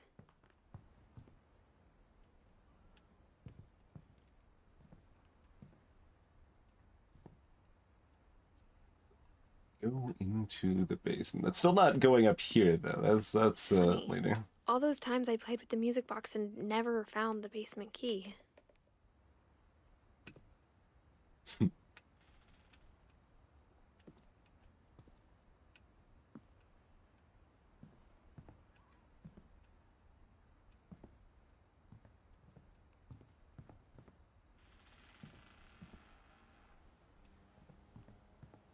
Yeah, no, I guess there was the stairway up to the third. Yeah, no, that was the model of the house. This is the piece that I was forgetting. I forgot that we had the door kind of locked off to prevent going up there. So that was this house, the little model we saw. Didn't have the protrusions off on the right yet, though. It's like looking at that from the side as a little eerie glow.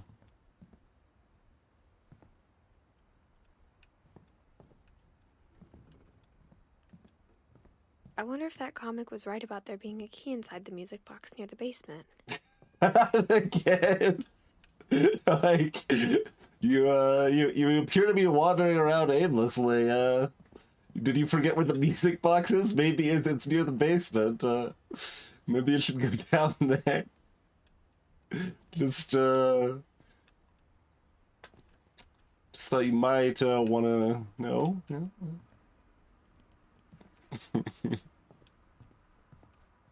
I mean, it's broadly good design, but I usually find it pretty funny. Now I'm almost like curious if they would do yet another one, but I think that's Maybe I should go check out that music box down by the basement.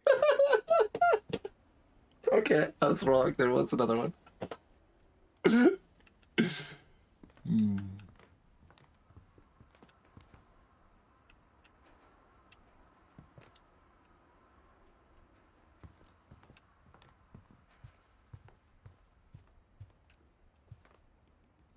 All right, we can check out the music box down by the base.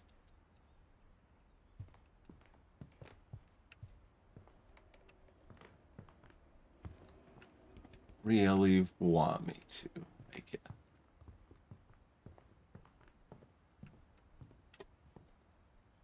But first, we're gonna take a break.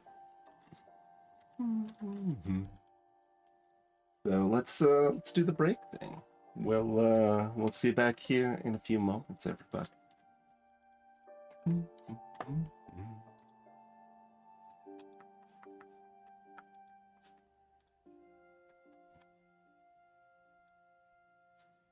What the devil? Why are there so many things to mute that are not even running? I mean, they weren't the same sound files or stuff. They changed it. It's reasonable, I think. But was funny all the same.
We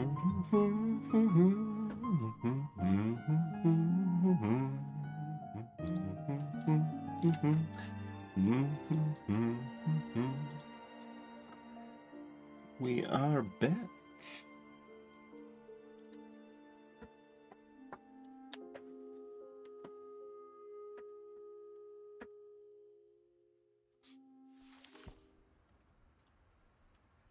All right, music box time.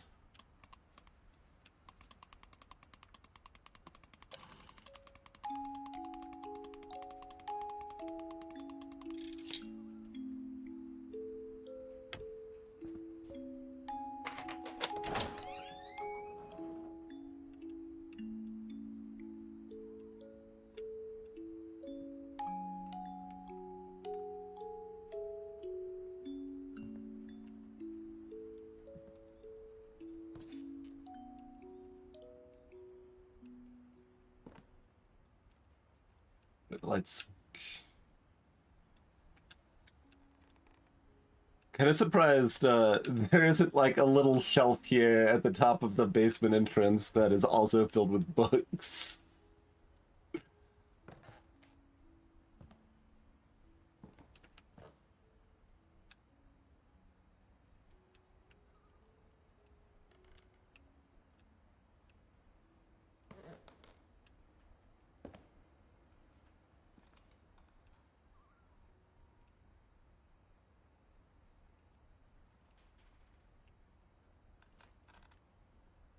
Oh, looks normal enough so far.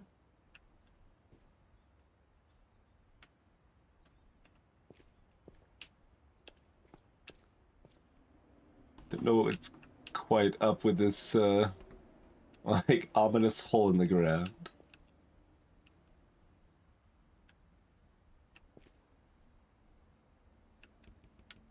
Plunderbox.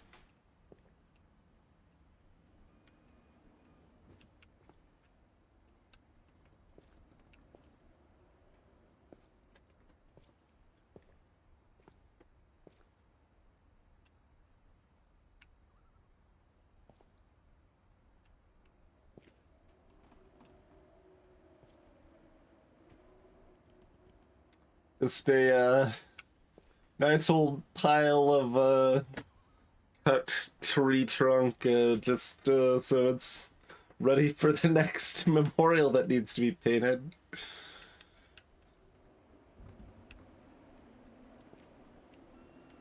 Yikes. Mom said the basement was off limits, unless I wanted another tetanus shot.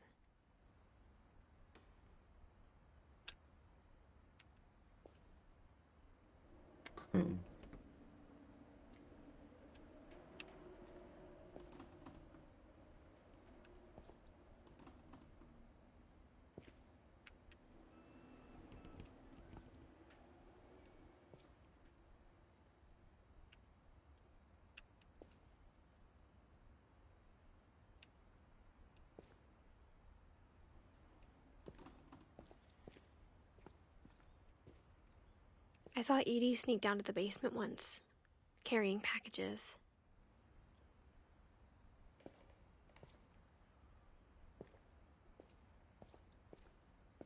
I thought maybe she was hiding presents.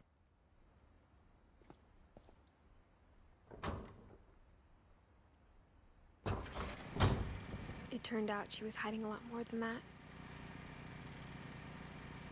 Okay. We have a generator. Alright, no, that's too appealing. I am going to just go directly in and we'll, if there's something else we missed, we'll look at it later.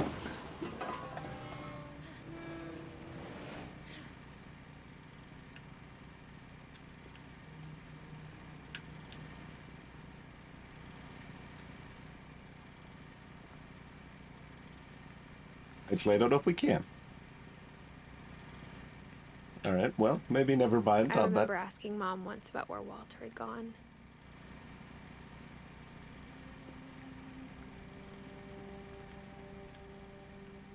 She said after Barbara died, he got as far away as he could.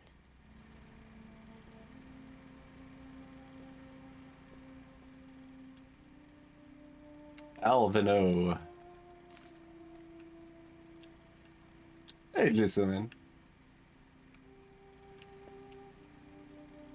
If there's a pattern in all these stories,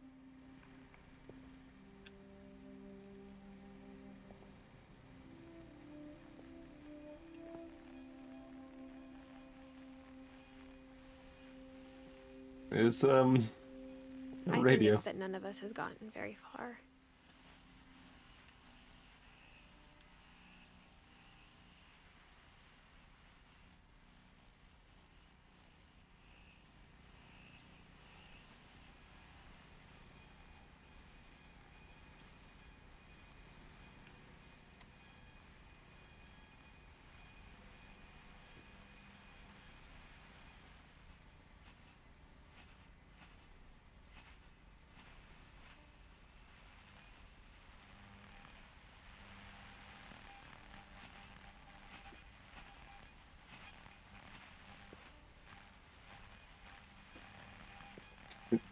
Mash it. It's disconcerting.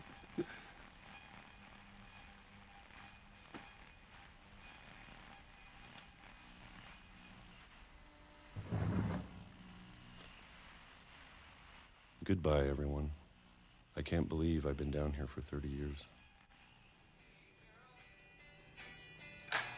On that first day, after the shaking started, I didn't think I'd survive a week.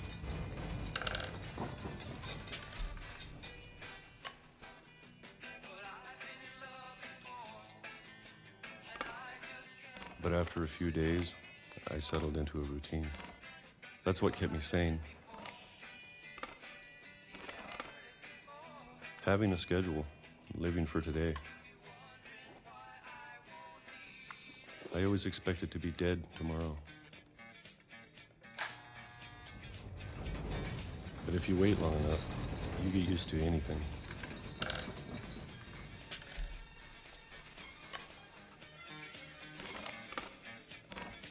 Even a monster on the other side of the door starts to feel normal.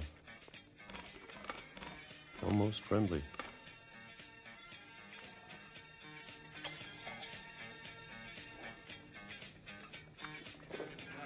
And then one day, everything just stopped. Whatever that thing was, it was gone. Maybe it got tired of waiting. Or maybe I just got tired of being afraid.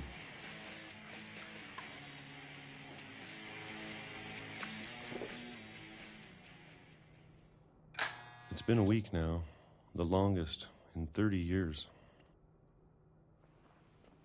I'm done waiting. I have to leave while I still can.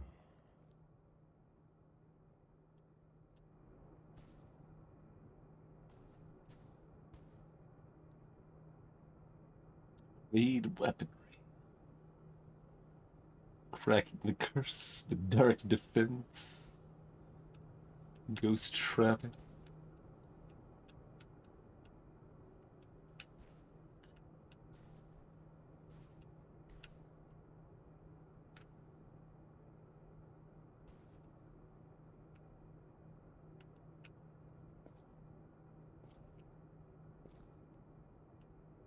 All right.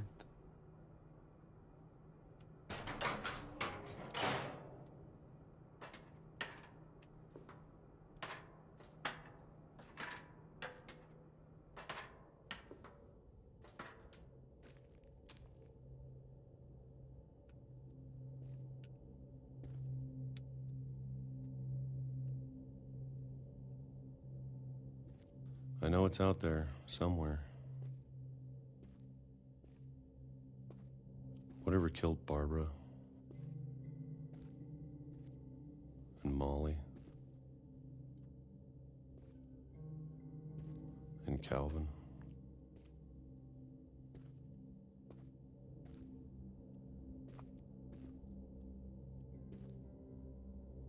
Maybe this is all a mistake.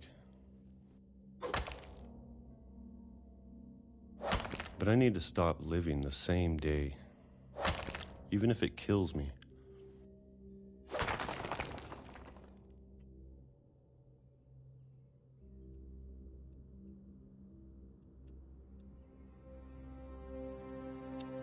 Whatever's out there, I want you to know I'm ready for it. I mean, I don't really want to be walking along a train track right now, but...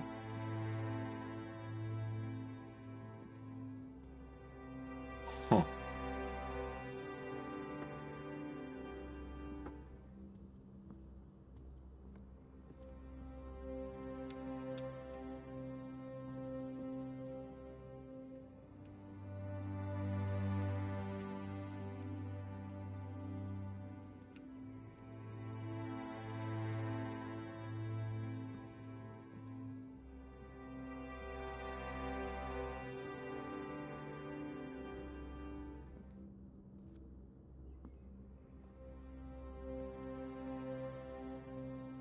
I'm going to appreciate all of it, especially the food. I don't mind if I only have a year left. Or a month. Or a single week. I'd be happy with one new day. I can already imagine the sun on my face.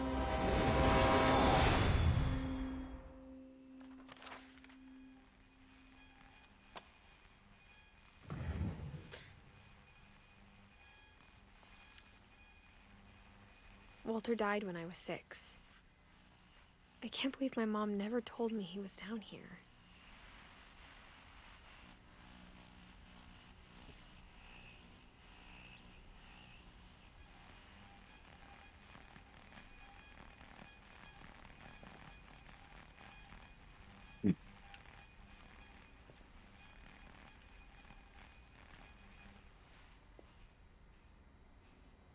I'm sure my mom was trying to protect me.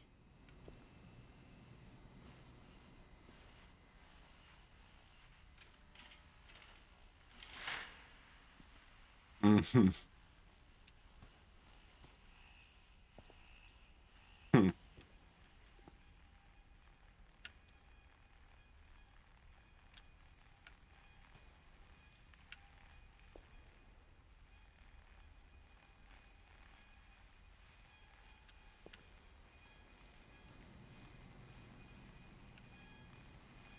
Exercise bike at least.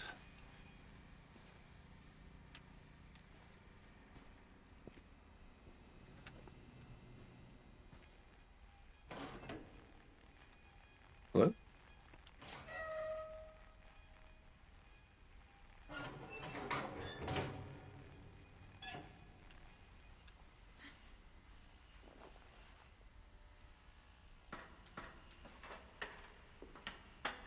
Maybe she was afraid I'd end up like Walter.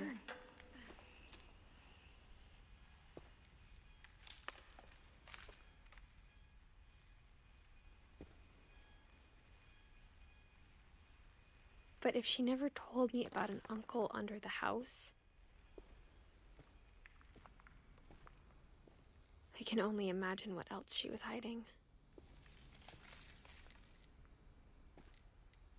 I don't want to make the same mistakes she made.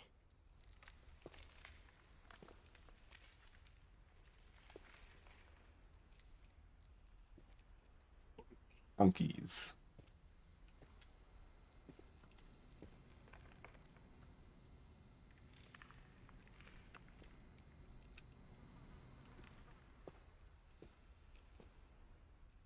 Trying to bury something that's still alive.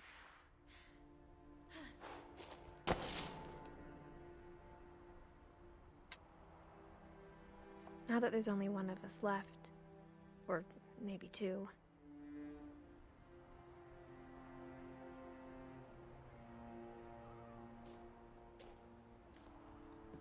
How back can I walk? Okay, not very far.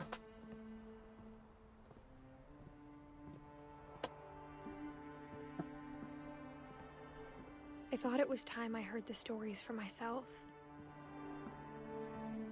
and found out what happened to everyone else. But now I'm worried the stories themselves might be the problem. Maybe we believed so much in a family curse, we made it real.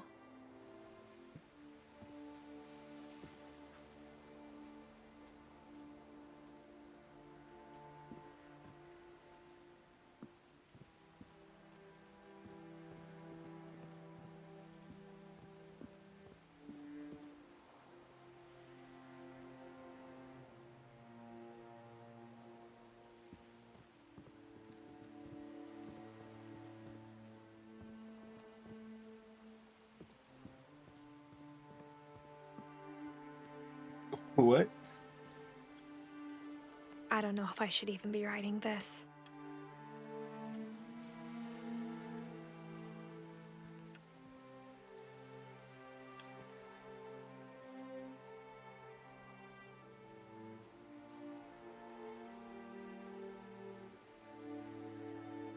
Oh, do we die and the person on the boat to start is not us?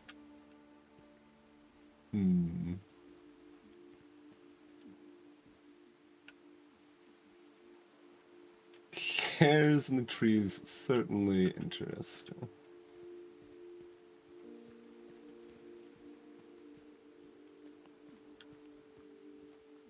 Maybe it'd be better if all this just died with me.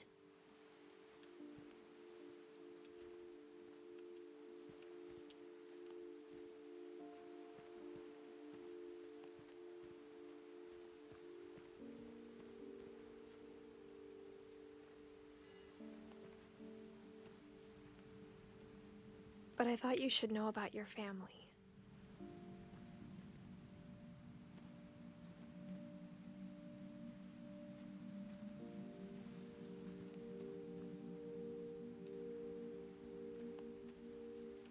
And the history you're a part of.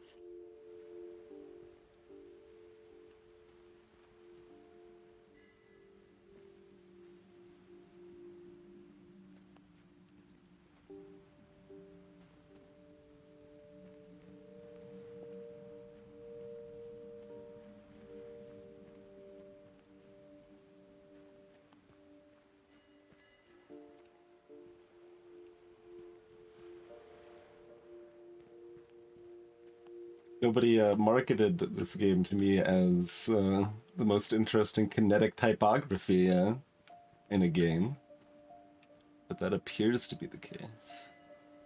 If anyone didn't see early on, that's the house. We have not been up to the, third floor or the fourth or fifth or sixth or seventh or eighth. How do you measure floors with a house like that? I don't know, but.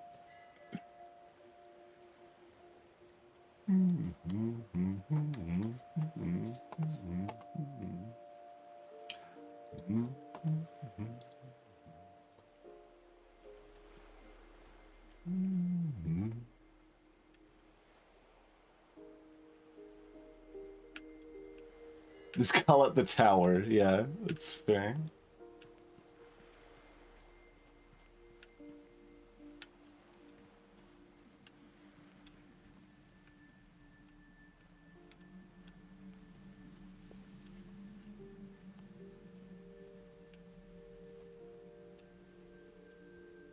Already distracted. This is actually where we came in, right?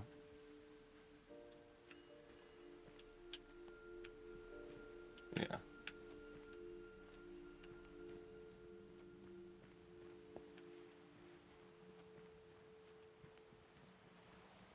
Though to be honest, I feel as lost as you probably do right now.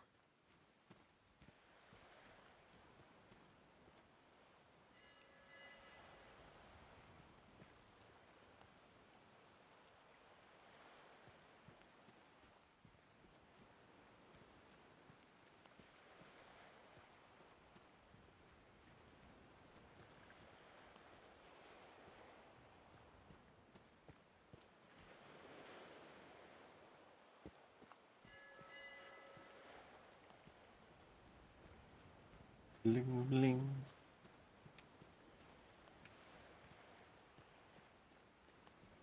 Yeah, vivisections, it is, yeah. I think the people in these stories believed them, for what that's worth.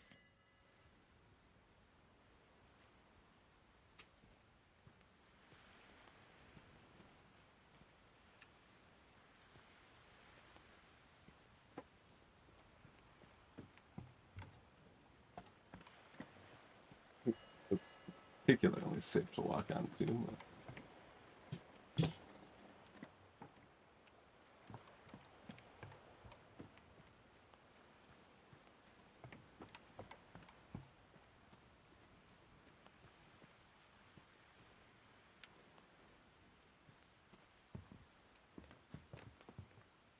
Just relax in this old lounge chair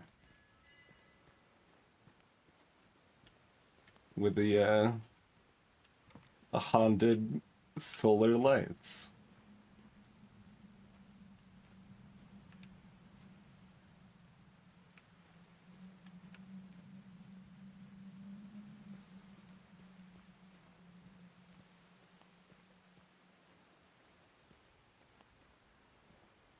Up we go.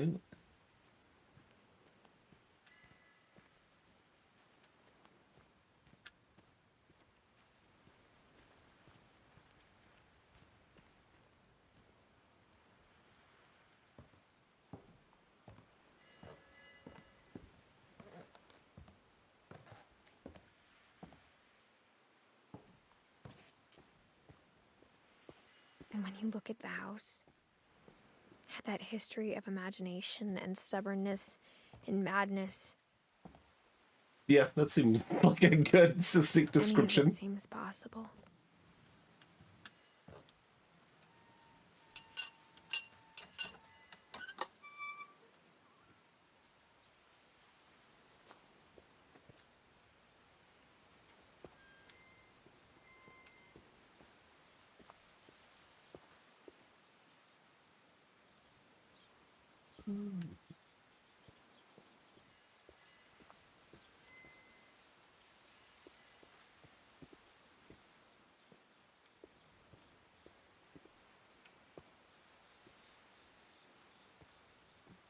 Gary's potting mix.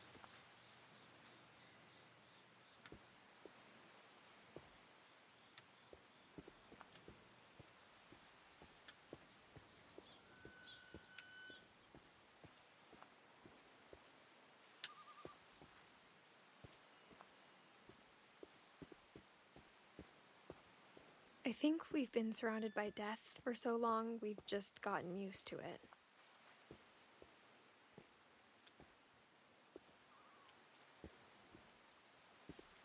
What kind of family finishes building a cemetery before starting the house? Yeah, that was noted earlier.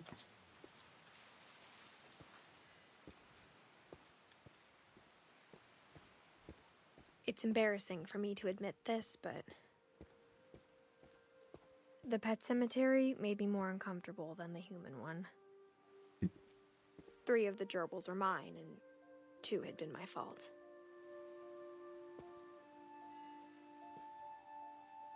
Is Derpy Jr.?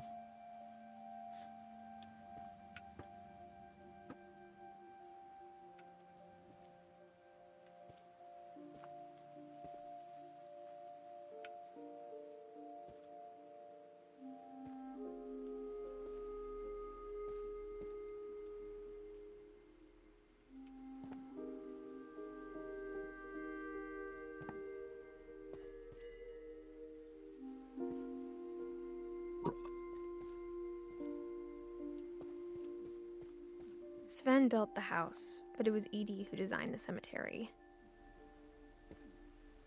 Yeah, that makes sense.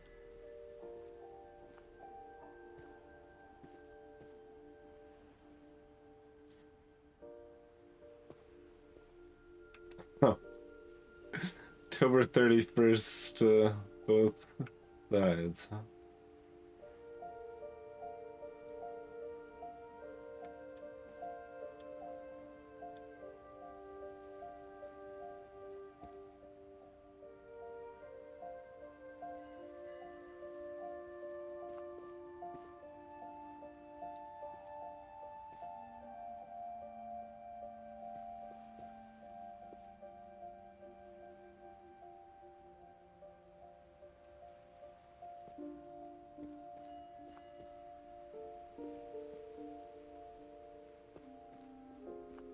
I'm sure Odin's monument had been Edie's idea.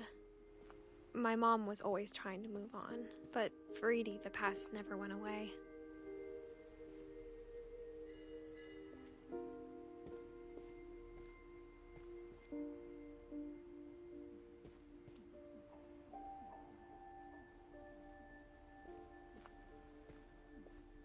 She could see it poking out of the water at low tide. Literally, yeah.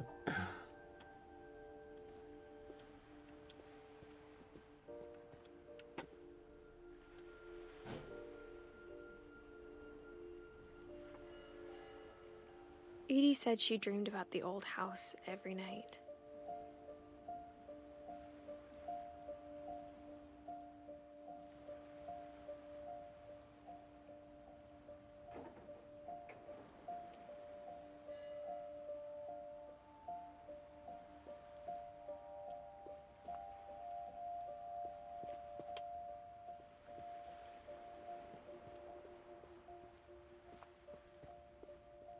Edie's side was always easier for me to understand.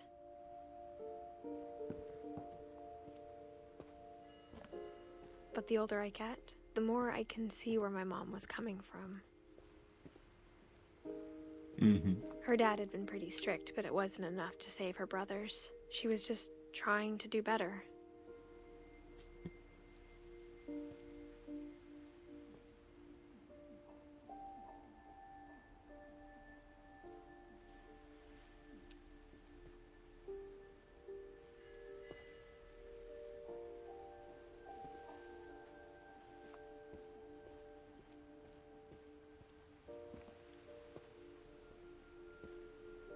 She lost 2 of her brothers, just like I did. I get why she tried so hard to protect us.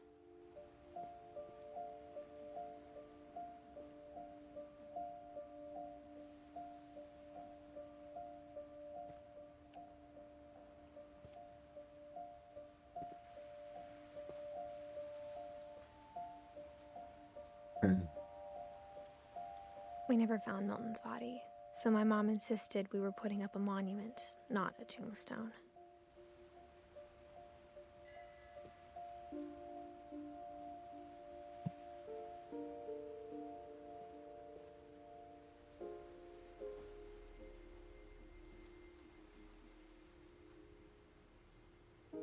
That was a bug crawling out of it.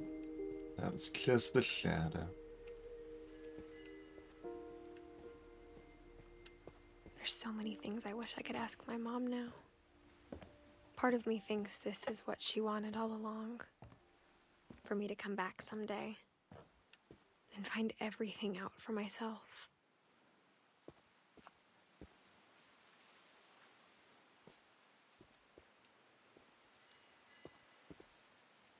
Red wagon. Alright, well, we are required to climb into a treehouse now.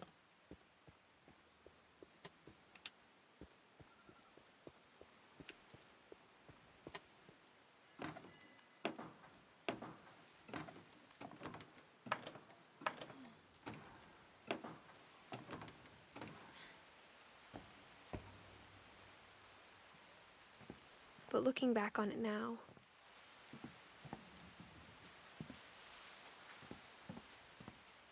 if she told me there was going to be so much climbing, I never would have come when I was 22 weeks pregnant.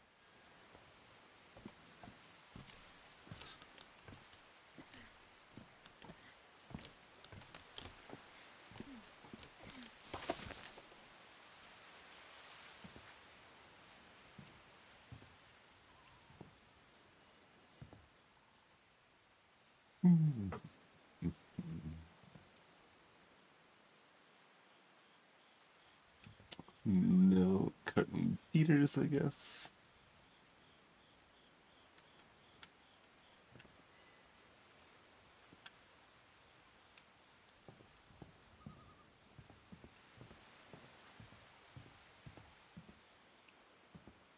I never got to approach the house normally from the front. I still kind of want to do that, but...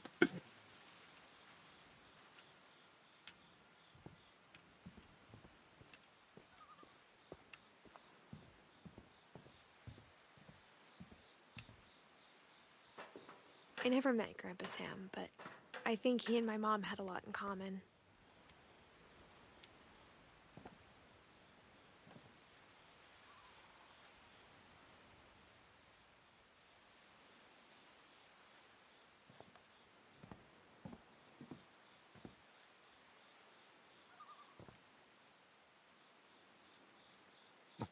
Almost, not quite a machete, no. I mean, it's probably just meant to be a cooking knife, but it is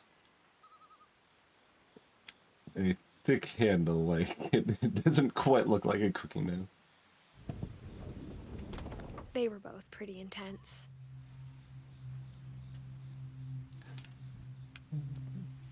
Sam spent his life shooting photos, but Mom said he got nervous being in front of the camera. I guess we're all afraid of something.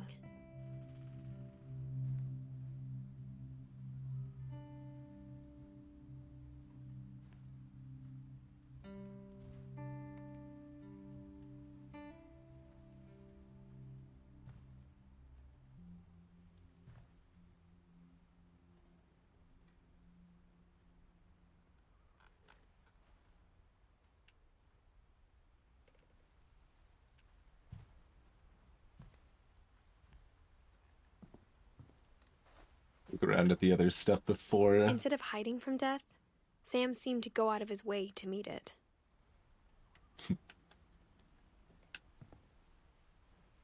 Hmm.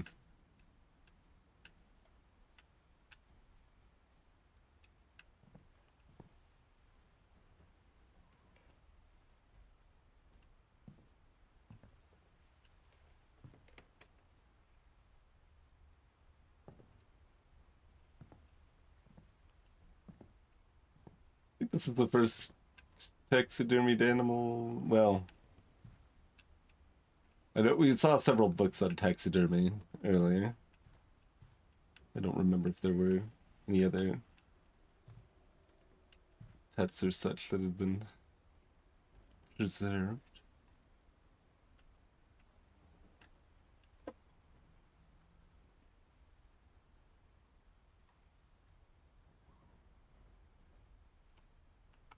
Just K. Finch.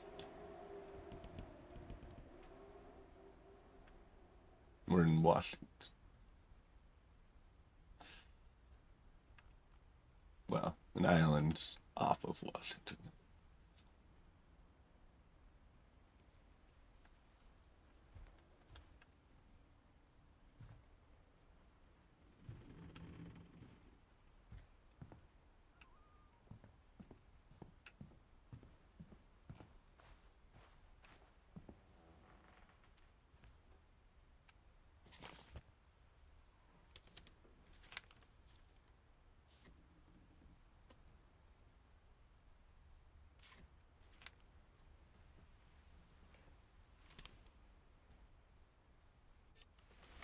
Dawn, I promise, you'll never forget this weekend.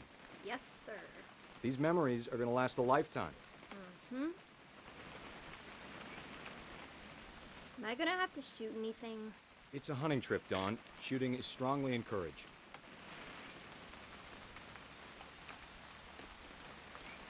Take a picture of the snacks. Shouldn't we be leaving? Just want to get a shot of you, Dawn, then we can take off. What? Perfect.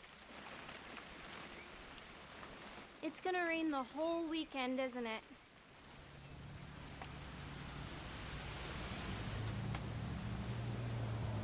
I will never forget this weekend, Dad. That's the spirit. Okay, got it. I'm gonna take some pictures, okay? Just be careful. That camera's older than you are.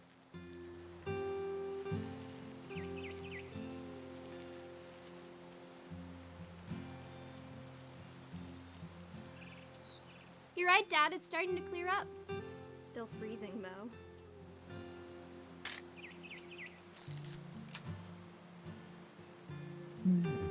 That's right, just we'll always remember the snacks.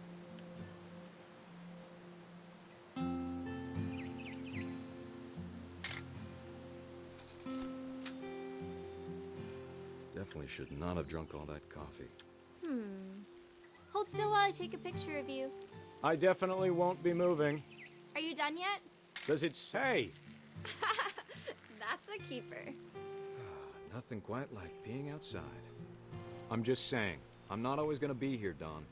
You'll need to remember this stuff, if you want to survive. I'll be fine, Dad. You know who else thought he was gonna be fine? Some guy who died. Dawn, I'm being serious. I know, Dad. You're always serious. Doesn't being out here make you want to chill out? Well, to tell you the truth, I haven't been out here in 20 years.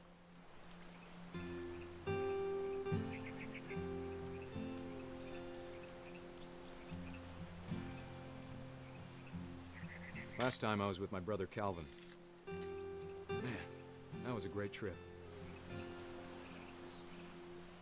Your grandpa Sven taught us how to fish, how to build a fire.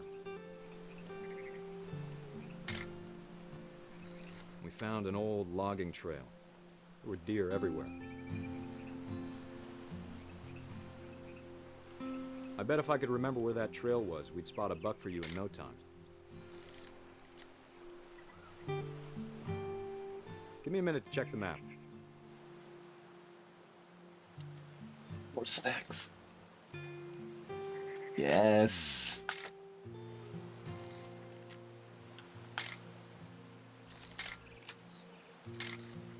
Let's see.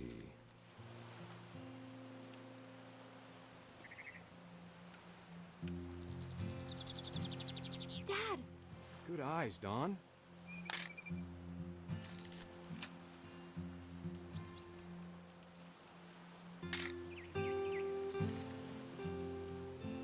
Before you take the shot, let me get a picture of you.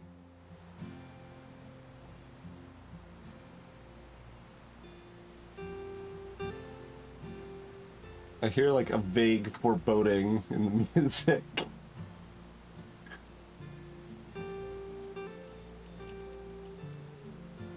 Dad, I... Just breathe. Turn off your imagination. Let me get behind you. Do I have to do this? Dawn, you don't have to do anything. But if you want to survive, you'll need to be strong.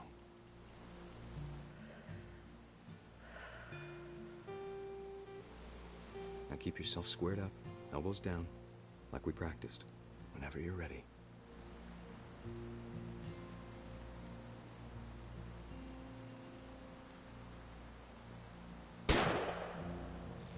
Great shot, Dawn!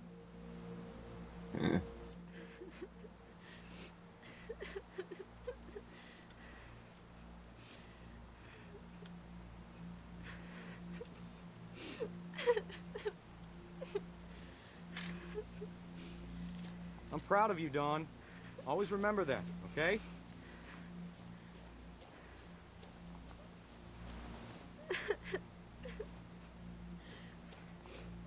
Dad, it's twitching. I think That's it's totally normal, Dawn. Just focus on the camera. Try not to think about— Dad!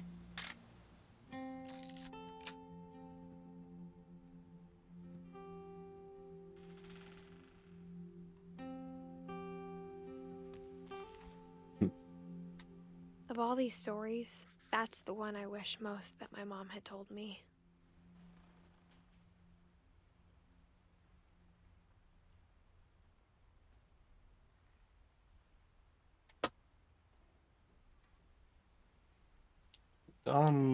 Survived the house, but has died since.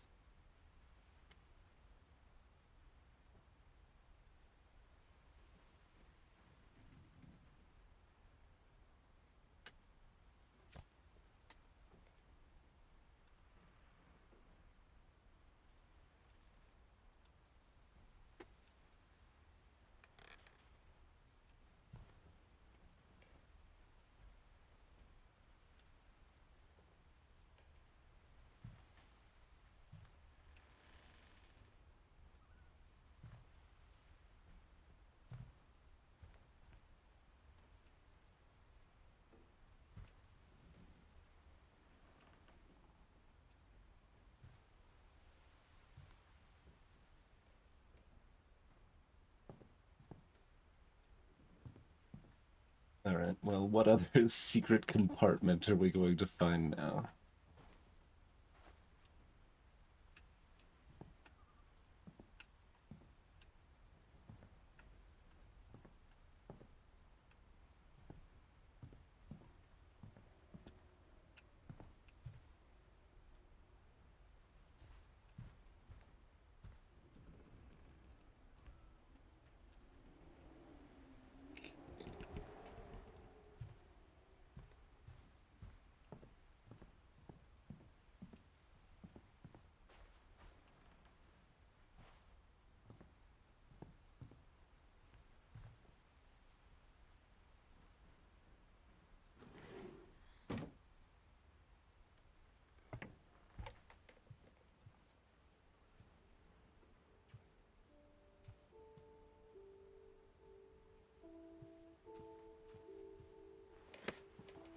After Sam died, my mom and Edie got really close. They'd both lost a lot.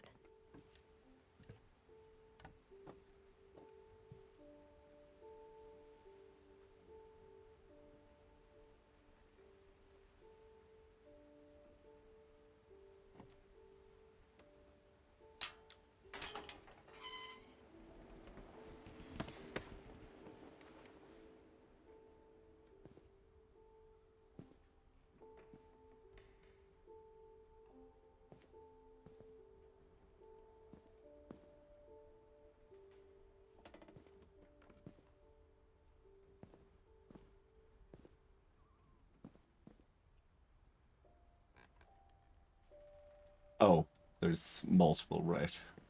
I thought this was just for baby Gregory, and I'm like, that seems like an odd decoration choice. Yeah, makes more sense.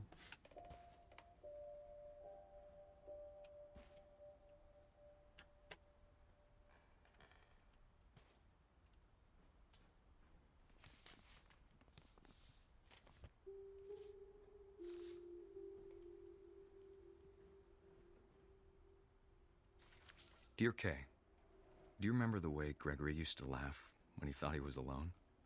Like something funny was happening, but only he could see it.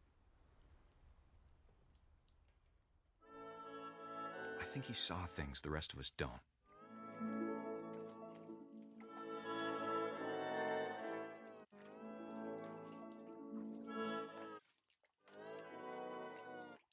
Okay.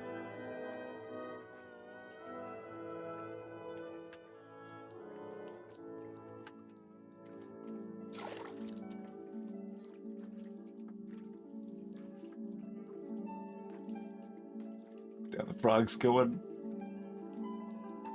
Bad time's over, Gregory. It's time to... Hold on, sweetie. Hello? Sam, I told you I don't want to talk right now. I wonder what he saw.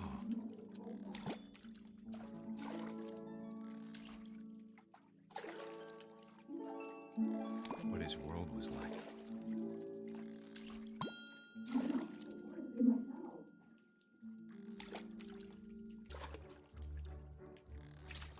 He reminded me so much of Calvin. Lost in his imagination.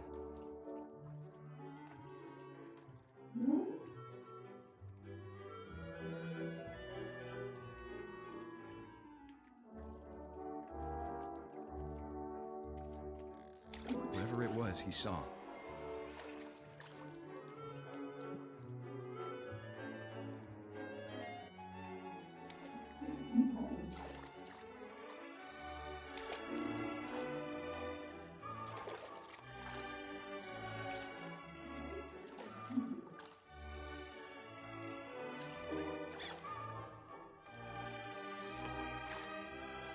It sure made him happy.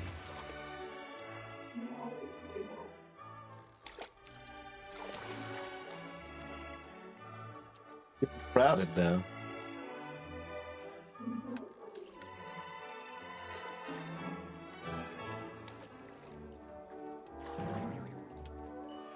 Oh, jeez. I know how silly it sounds.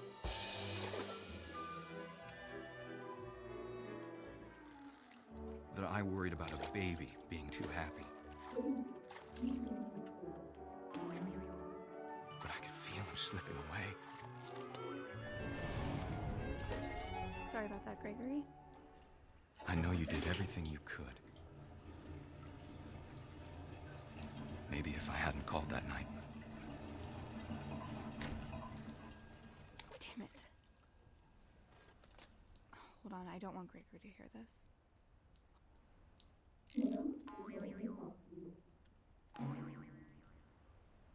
I wish he could have told us about the world he saw.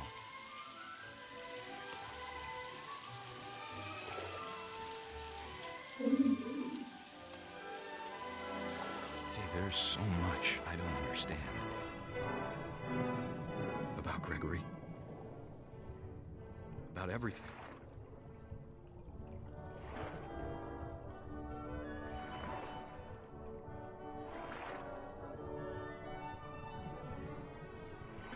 But I know what happened wasn't your fault.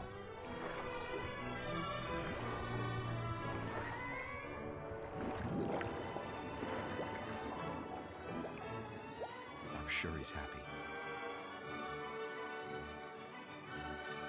And he'd want you to be happy too. Good luck, Kay. Love, Sam.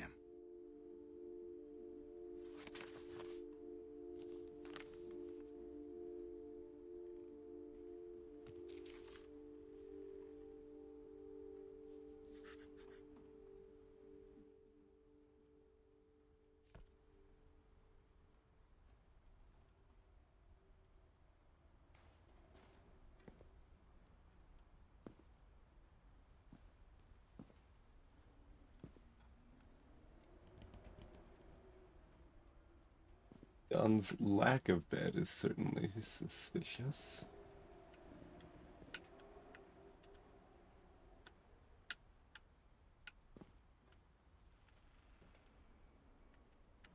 Unless it is that toy frogs are the devil.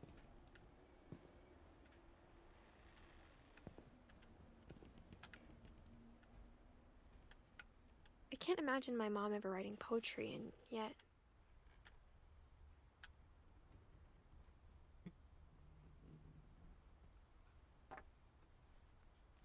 A poem for Gus, who always said the wedding was a bad idea.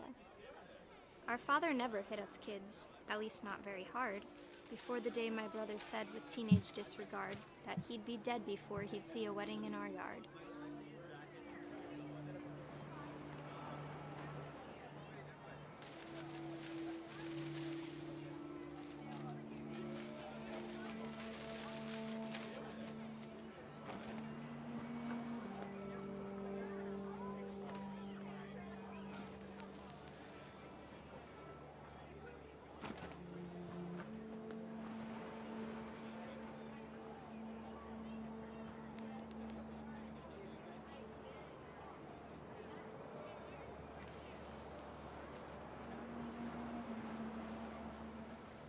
My father made him come, of course, but Gus stood far apart, just flew his kite and bottled up the storm inside his heart.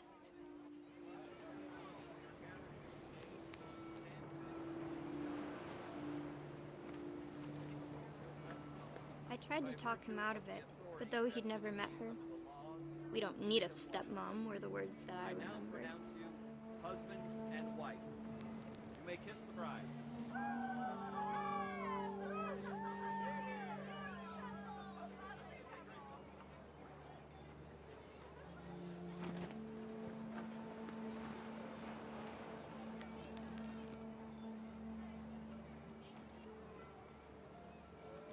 Yeah, what do you want me to do now? We can't crash it into the wedding.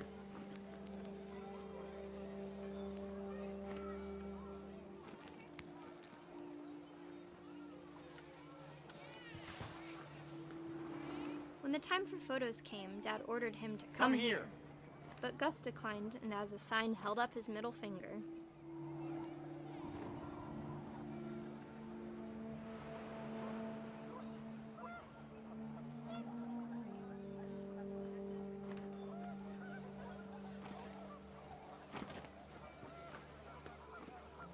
The wind picked up and panicked geese appeared and quickly went. But all the humans did that day was go inside the tent.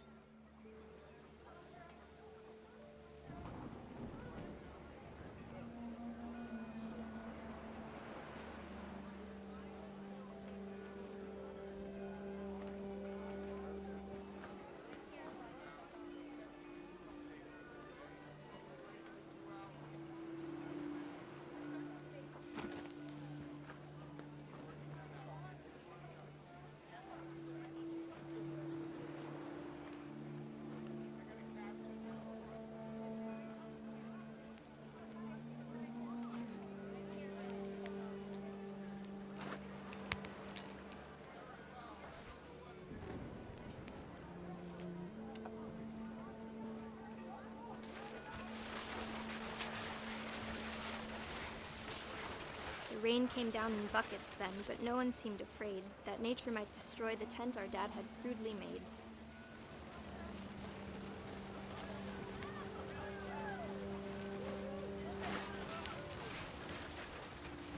The thunder sounded much too close and full of angry power. But all my father said to this was, "Make the music louder."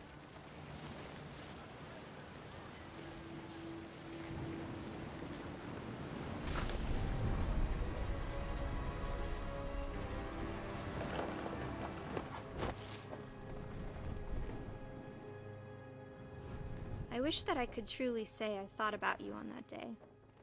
Out there on the beach alone, just you, the wind, the sea, and foam. But I didn't, until we found you.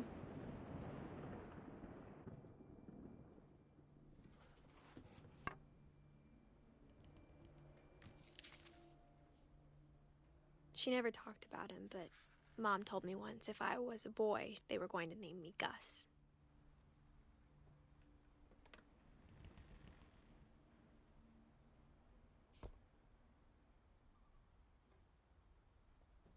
Even have it unrolling on the kite spool there.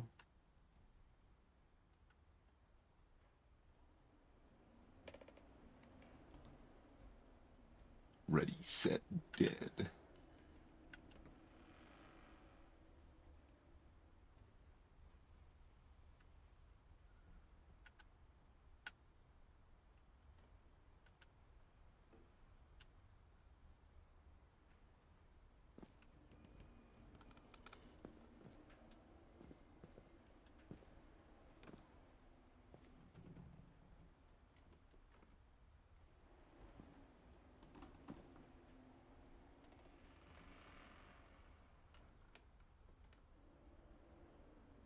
Greg, be a baby.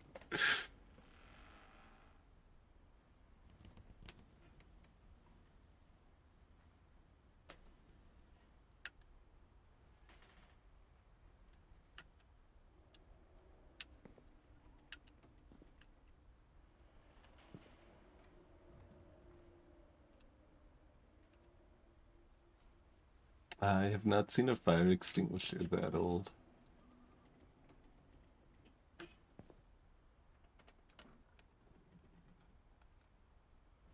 No messes after dark. They each have their own light switch over here.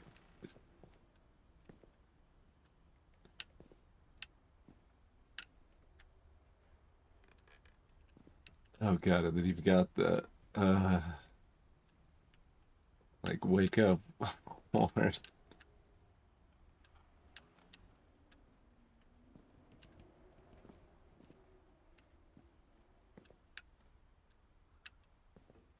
The Constitution for kids.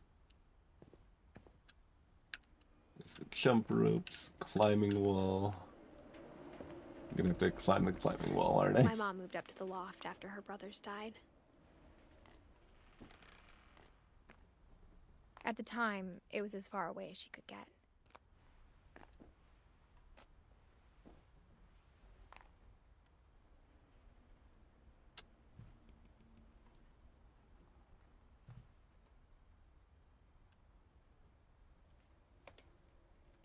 Here's calling.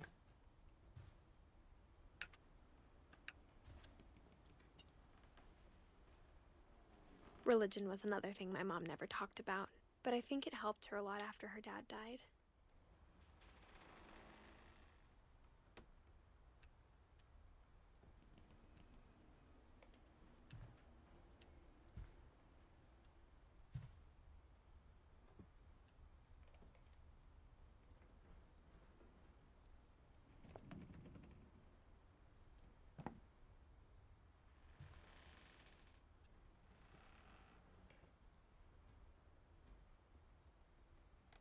College application did.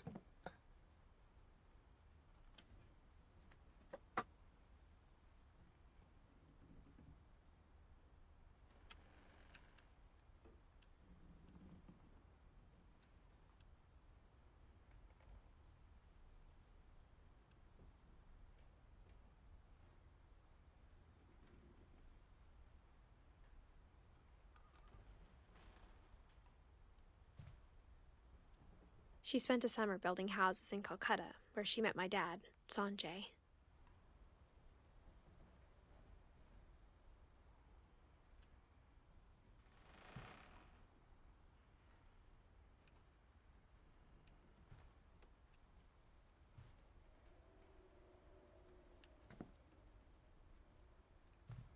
Did notice that grave in the graveyard as well.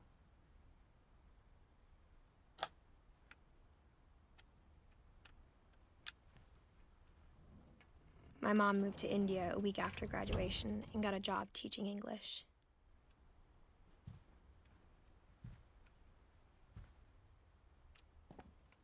Lewis was born a year later.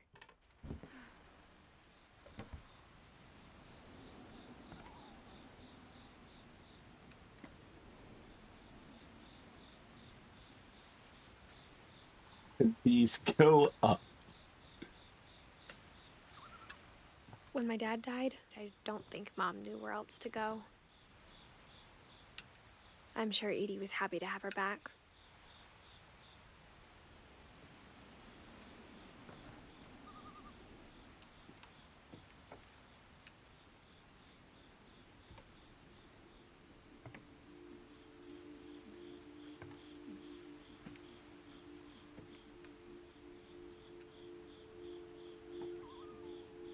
And to see kids in the house again.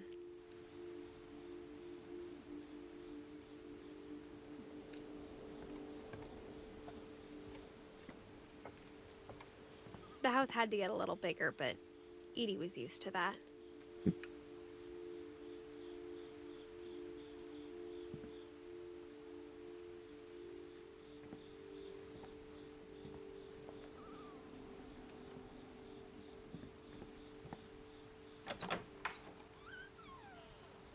And for a while, things were good.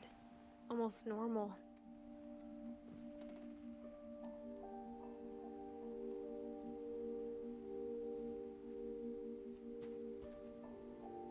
Lewis rules. A family history, fact or fiction? Okay.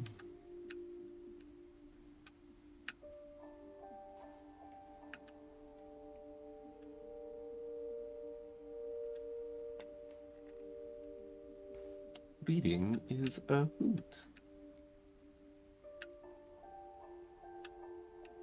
But it didn't last.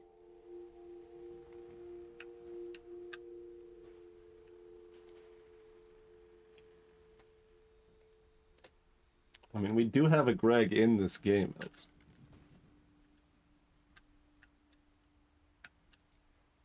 Myth. The curse.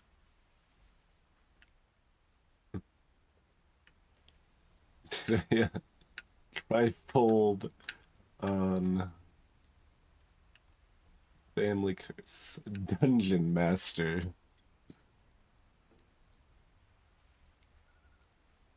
Making games with C++.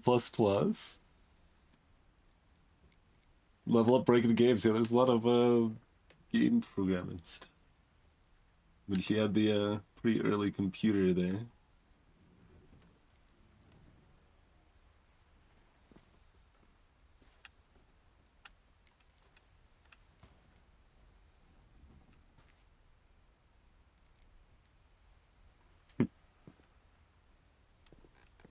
Lots of authors in our...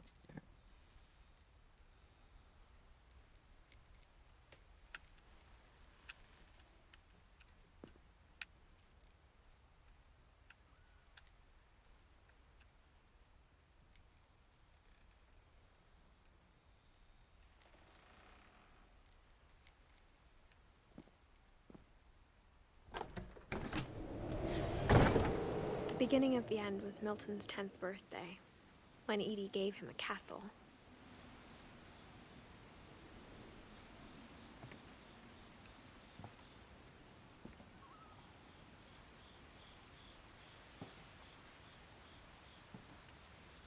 There's our walkway up to yet higher grounds.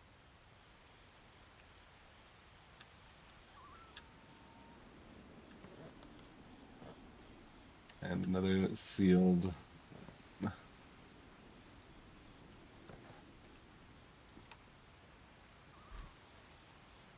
After Milton disappeared, the only thing he left behind was a room full of paintings.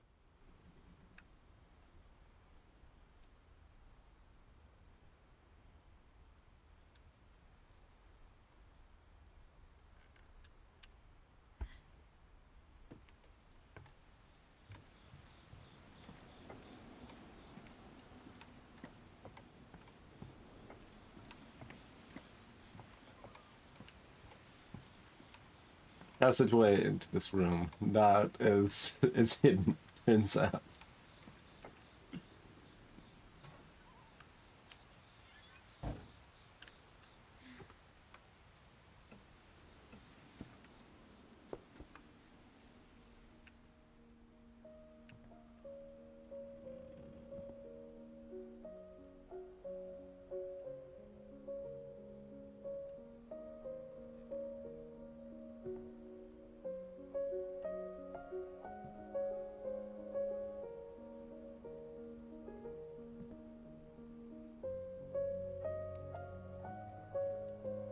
What's all of this?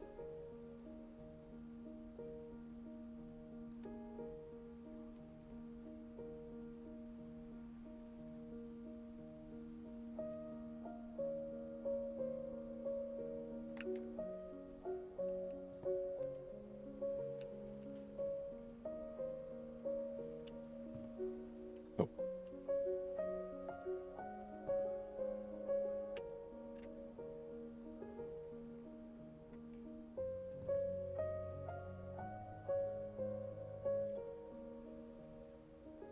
Mathematics 2, the sequel.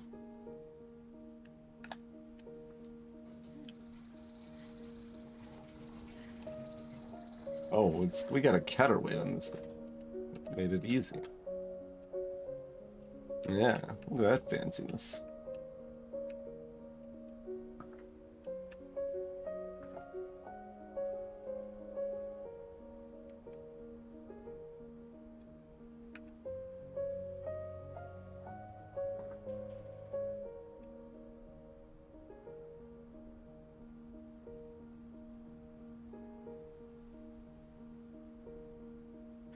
Extra historic American newspaper.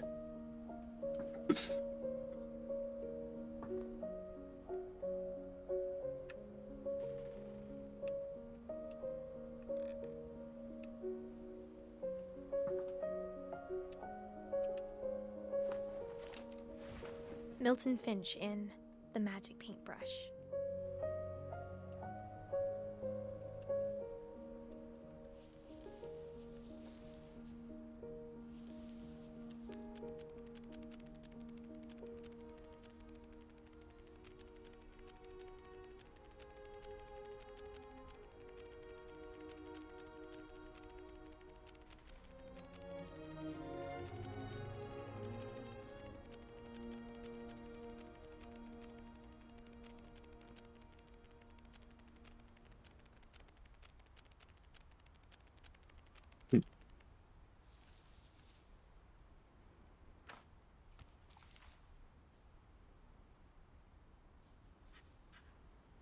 I was 4 when Milton disappeared. Oh, right. We were 4, not Milton was 4. It's like, I knew they said 4. We do not have our mom's optimism and filled in a C state, I see.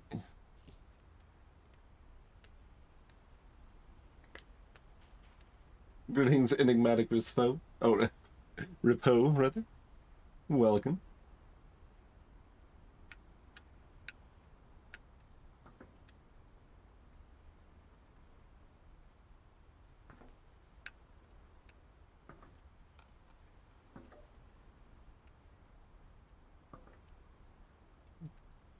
Oh, no, or we're... Oh, we are. Okay. It's like, I thought we were going Mom down. spent But months searching for my brother.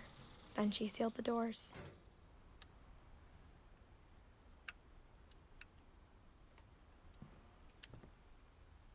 Whatever Milton had found in the house, Mom didn't want it getting out.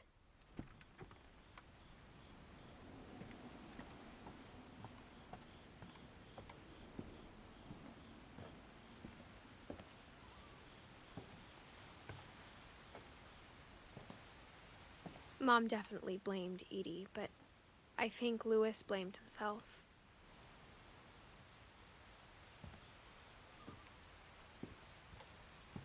After he graduated, he just spent more and more time in his room.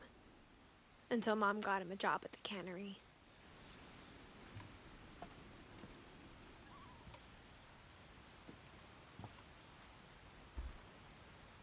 Everyone always told me to stay out of Lewis's room. Except Lewis.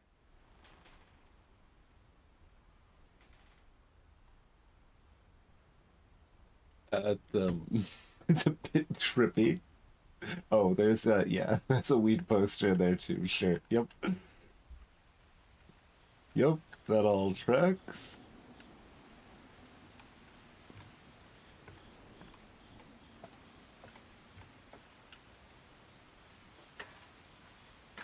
Hey, Tic-Tac-Toe.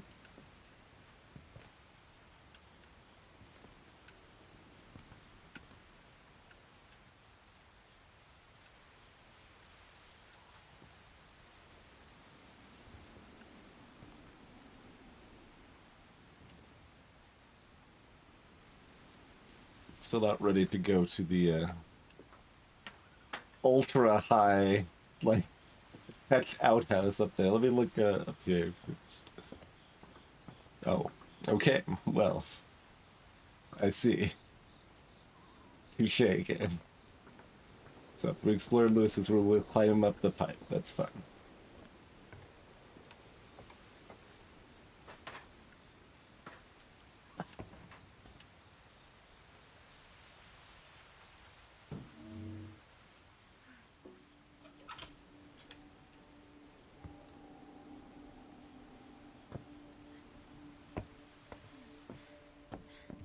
Lewis's room smelled very, very familiar. That part of him lived on.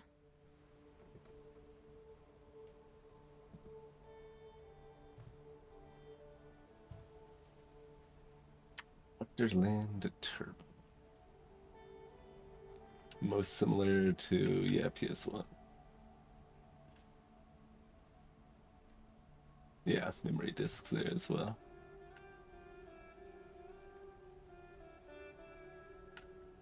Lewis and I spent a lot of time playing games together, but he was surprisingly bad at them. He died a lot.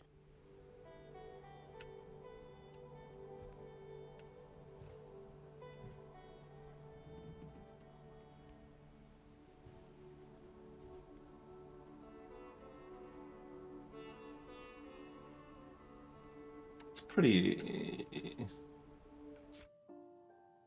like, this would be 2005 to 2010-ish. This feels early to have a elite gamer keyboard, but I got freaking 18 macro keys over here. Stuff like that still existed that early, but I don't like. I'm wondering when like when was the first keyboard that had our little like different color coded WASD and stuff like that.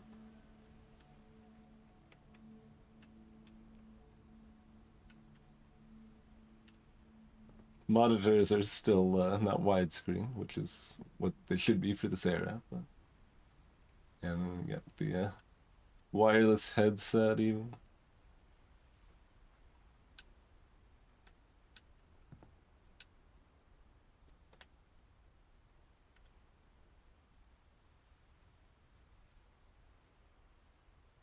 Bunch of pirated DVDs.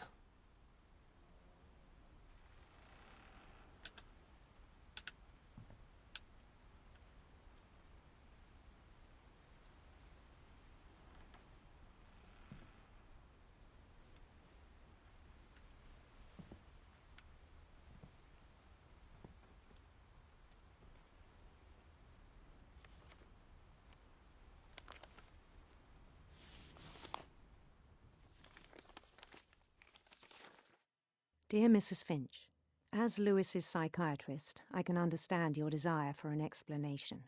As I see it, the trouble began in January, shortly after we convinced your son to seek treatment for substance abuse. Newly sober, I believe Lewis first noticed the monotony of his daily life.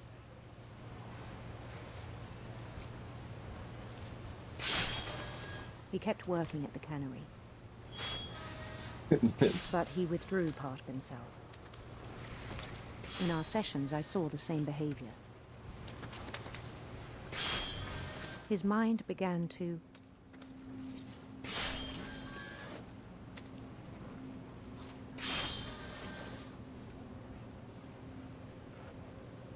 wander.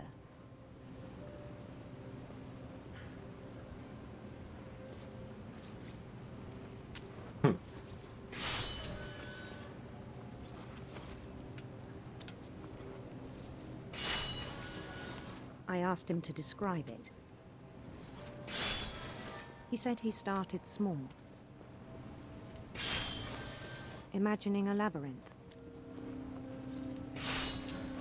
He'd feel his way about. Then something moved. Bats. And toads. Back to the frogs. And things that have not names. He knew it was all in his head.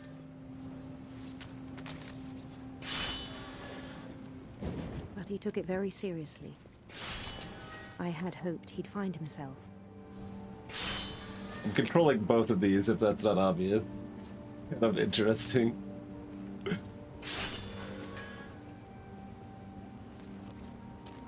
But he found something more. I worried about him then. Another dimension. Daydreaming at the cannery. I spoke with his boss. But he said Lewis had become a model employee. Methodical, tireless, focused. Like a whole new Lewis. So I let him go on.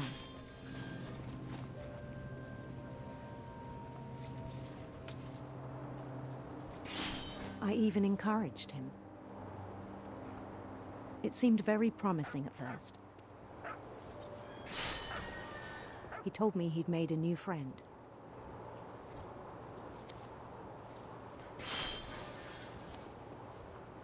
On the edge of a city he named Lewis Topia. He built the city up slowly, brick by brick. Then he made musicians.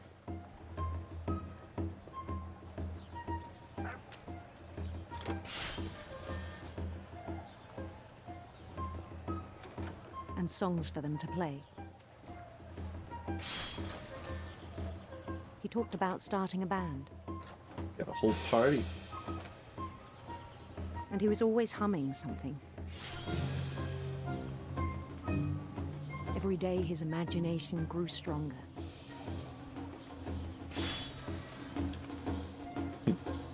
He no longer spoke at the cannery.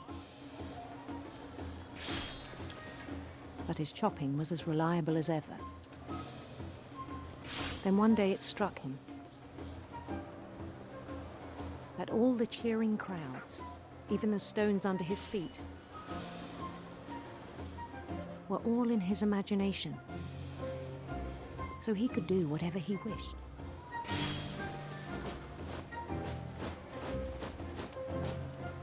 He held an election for mayor. And he won. They begged him to stay, but his mind was already wandering. It became a game for him.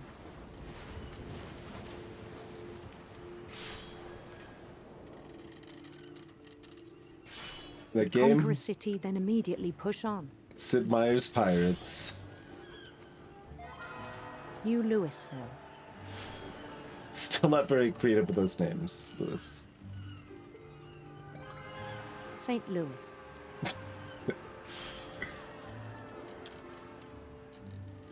He started drifting away from our reality.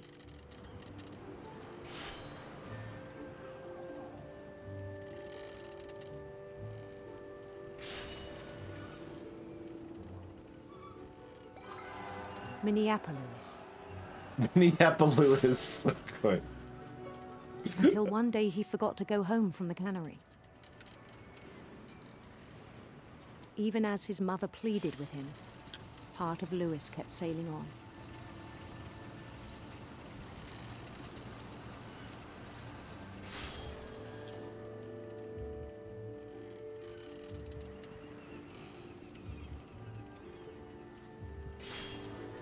In Lewisburg, he heard rumors of a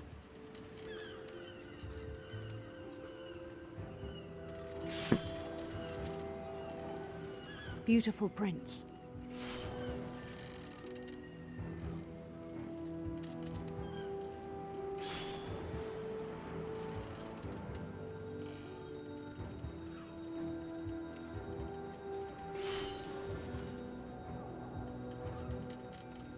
The prince was on his own quest for Shit. radiant rainbows. Take that, rainbows. We've defeated the rainbows.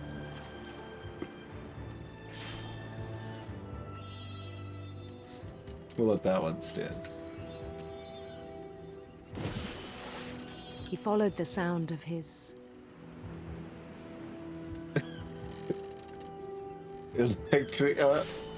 electric sitar, huh? electric sitar.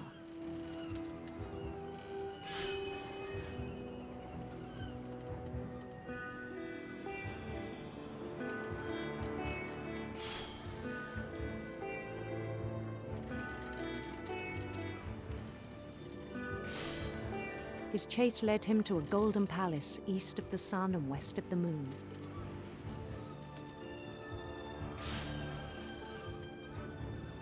Even then, his logic remained sound.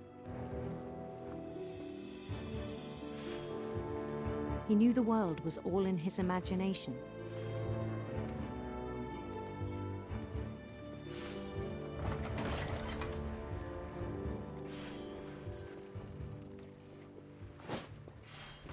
But he was so proud of having created it. In his own eyes, he'd become something greater than a king. Like, Milton was the one with the king aesthetic. For someone who'd never known success in the real world, I think it was overwhelming. And then it struck him that the real Lewis was not the one chopping salmon, but the one climbing the steps of a golden palace.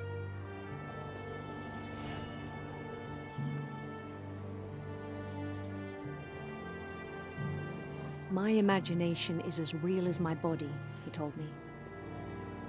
It was hard to argue with him.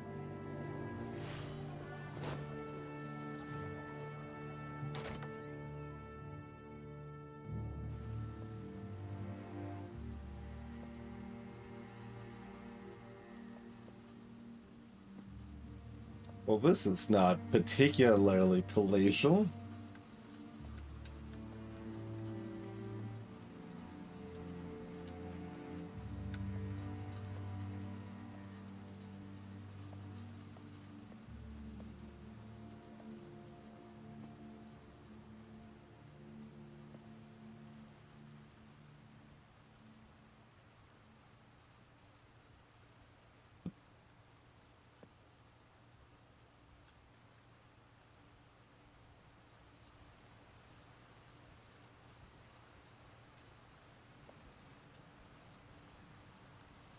He began to forget the world we know.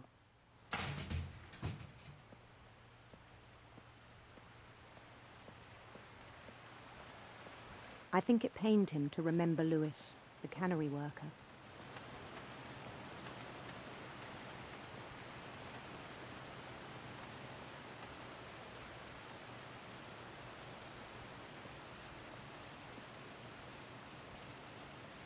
He began to despise the man with a royal contempt.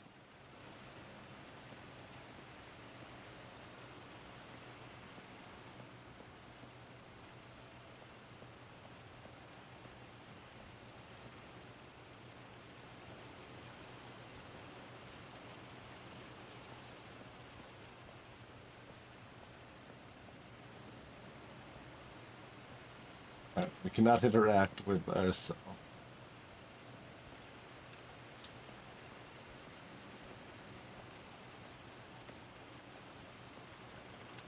I still thought I could save him.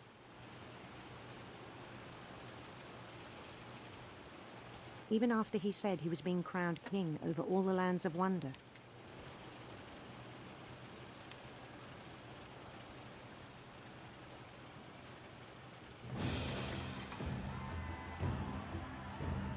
The palace would be packed with his companions.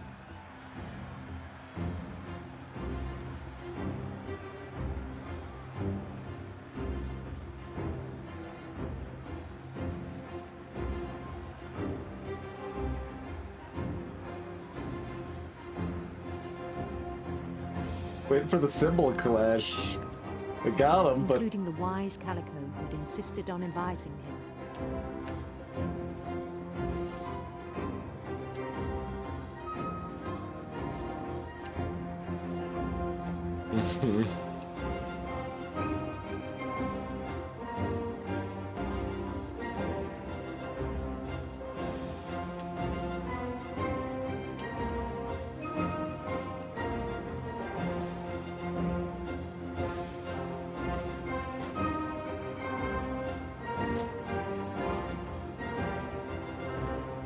His prince waited, holding his crown.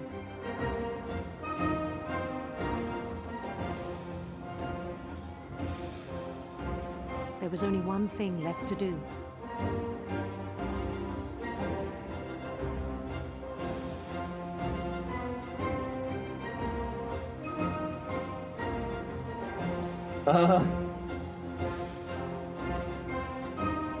Yeah. Bend down his head.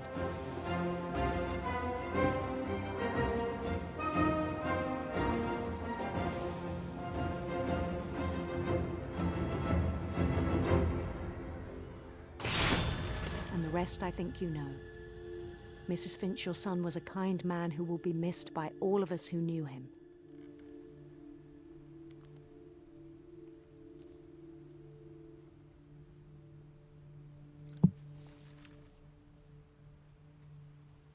My brother was really cool. I wish you could have met him.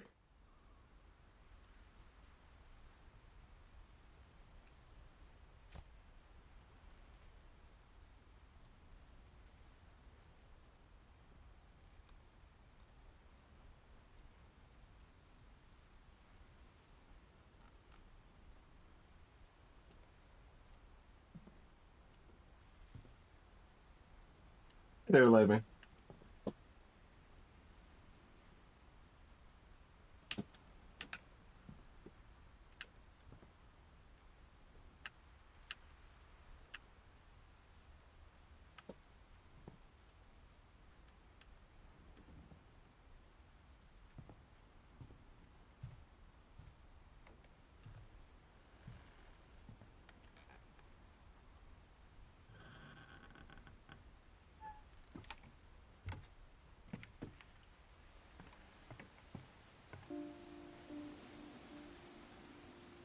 On the way back from Lewis's funeral, my mom told me to start packing. She waited until the day before we left to tell Edie.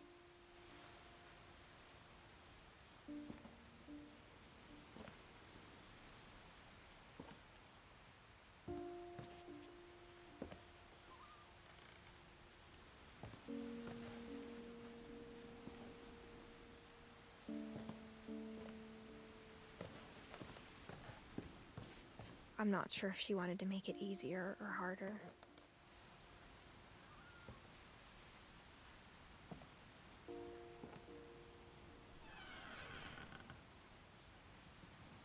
I wish we'd stayed.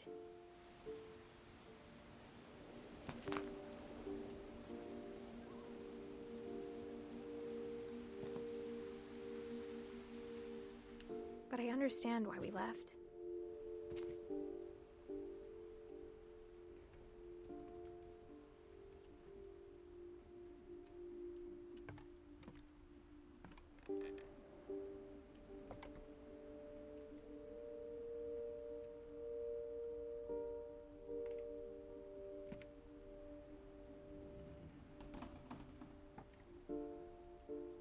Actually put a sink all the way up here, huh?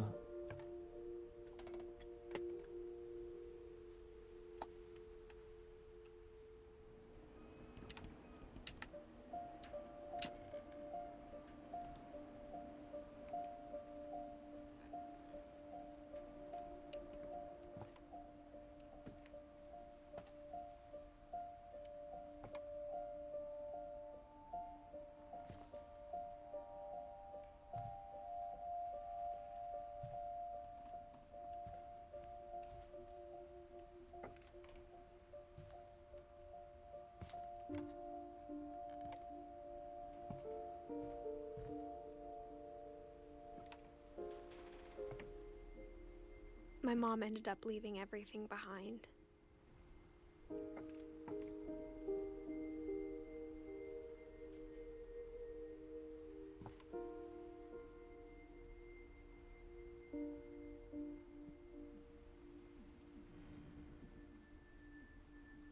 Oh, Paris, not India.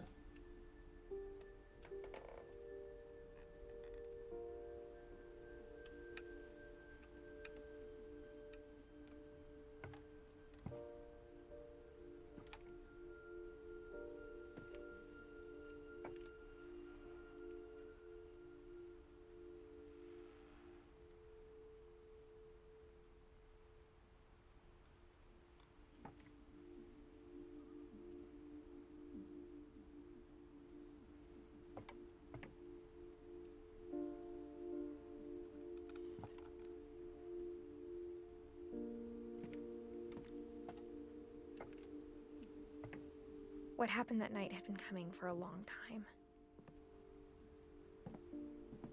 Maybe it should have come sooner.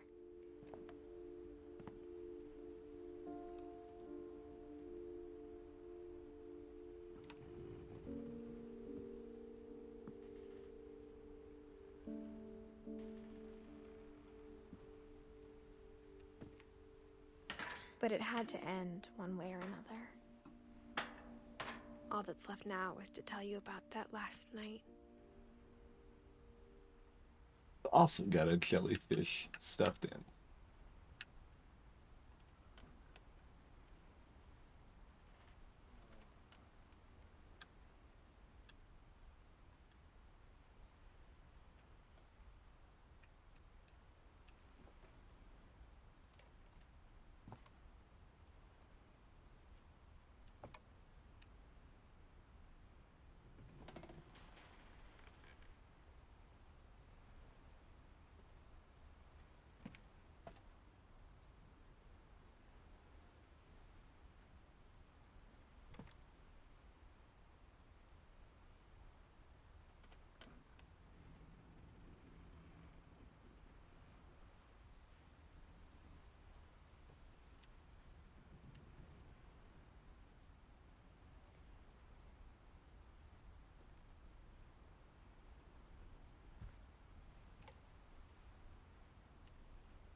I thought it was a knife. It's a feather.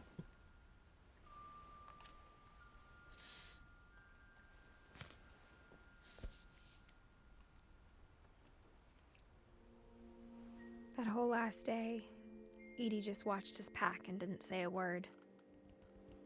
Until supper, when she raised her glass and said, "To our final night together, and all our final nights apart." Grandma, you know what I said about alcohol.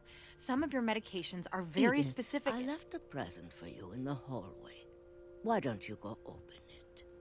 The grown-ups have to argue now. I'm sorry, you're right. We're all leaving tomorrow. Let's just enjoy our last... I'm not leaving. Edith, you're excused.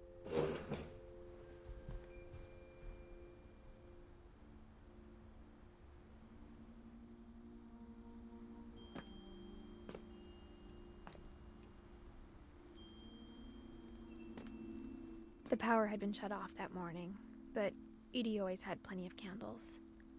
Yeah, sure did.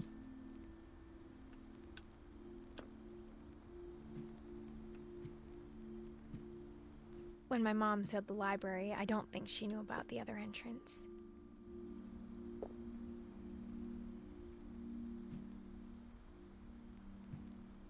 Or that Edie had a key to it.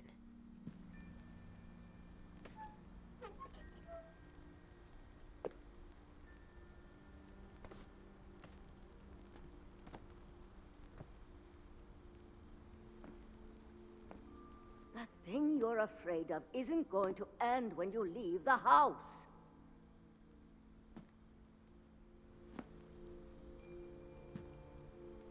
Edith has a right to know these stories. My children are dead because of your stories.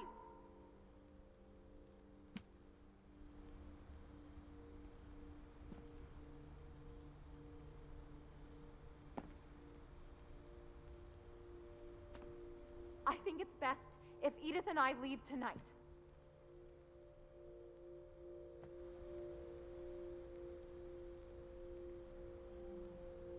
Ills of taste and tummy.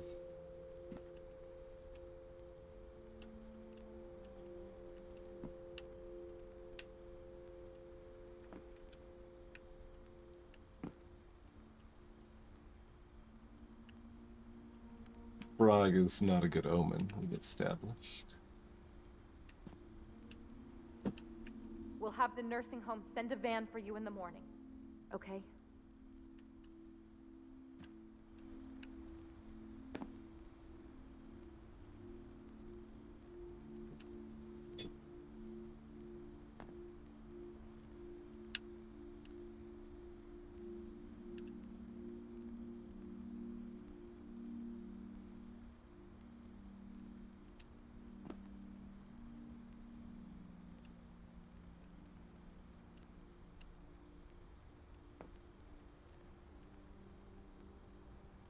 History of the Finch.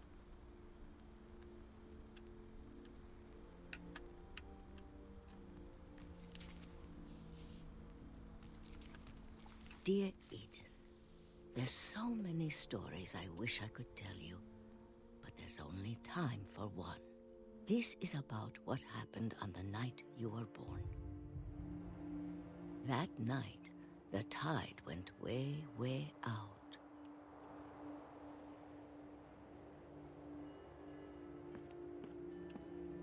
It was the first and last time I ever saw the old house aground.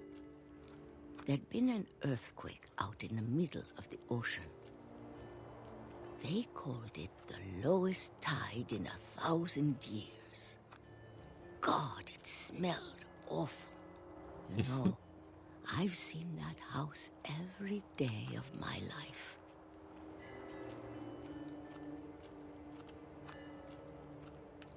But I never thought I'd go back to it. When the fog rolled in, I lost my way.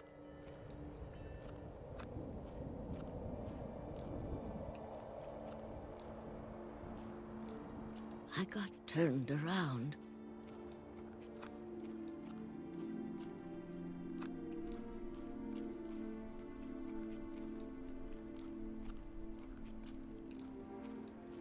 For a while, I wandered.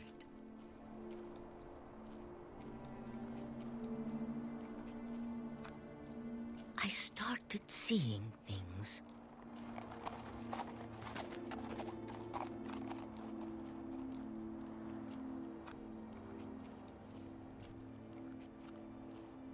Things I'd forgotten had ever existed.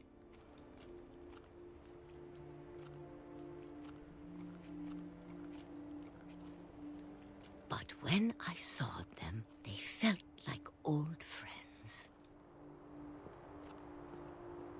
That night, a lot of things came back to me.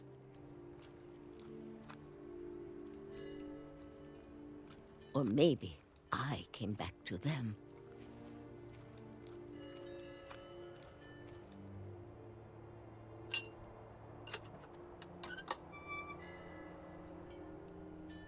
Things I can't explain, but that I need you to try and... Edith, what are you doing in here? It's mine. Edith! Mom, you're gonna rip it! Let go! kicked and screamed, but Mom dragged me to the car and I never saw Great-Grandma Edie again. The next morning, the van came to pick her up, but she was already gone. After that, we moved around a lot.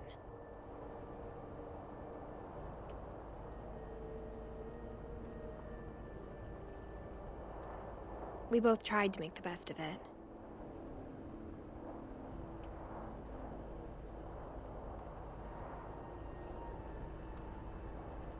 A few years went by.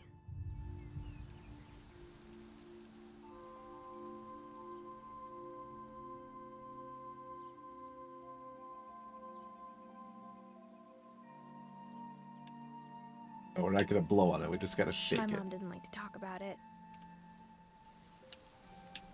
But she started getting sick a lot. The rest happened pretty quickly.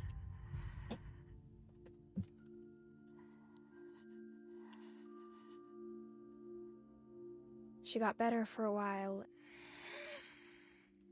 and then she didn't. And then I was alone. The last Finch left alive.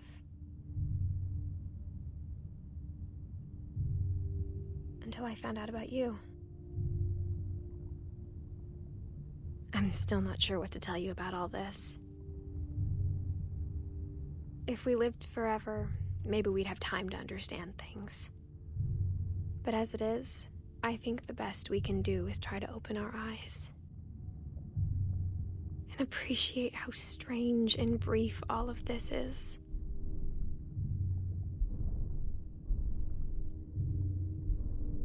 This journal was supposed to be for you.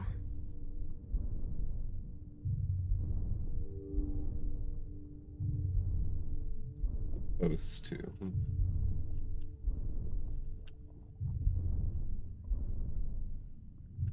But now I hope you'll never see it.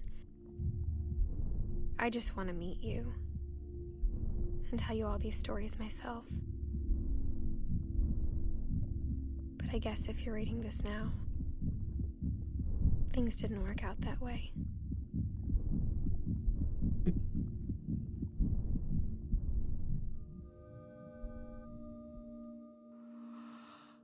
This is where your story begins. I'm sorry I won't be there to see it. It's a lot to ask, but I don't want you to be sad that I'm gone. I want you to be amazed that any of us ever had a chance to be here at all. Good luck.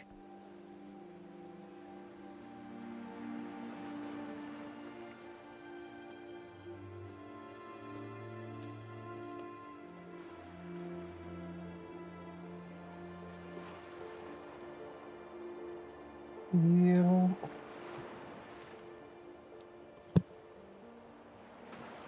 That is what we had guessed.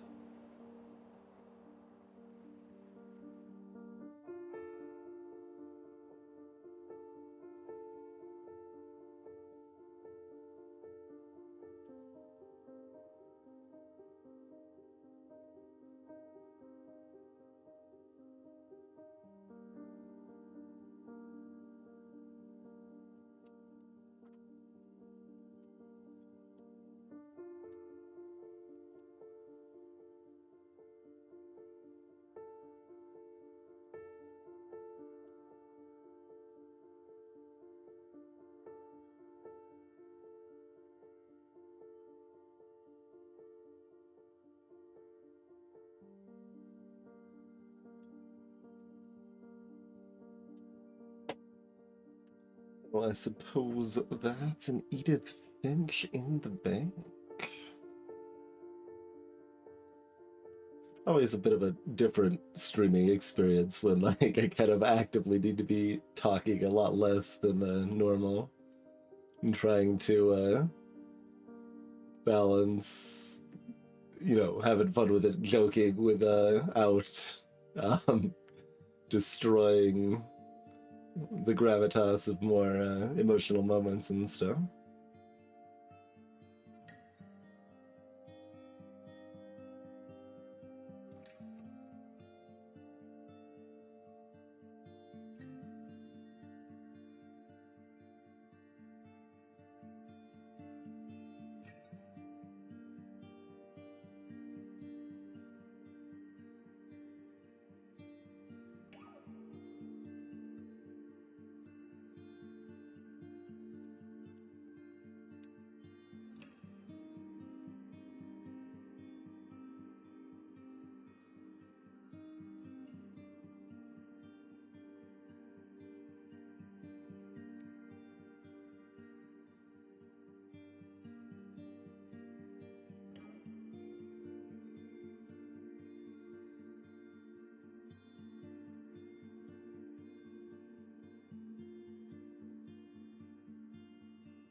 Maybe it looks like they're plotting something.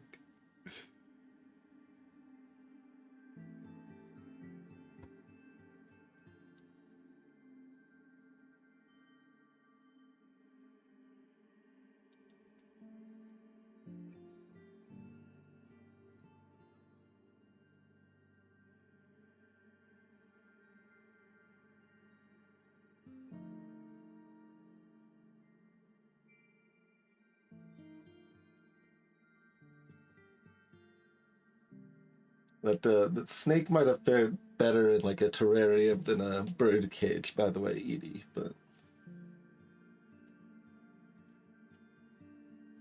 maybe I'm just nitpicking.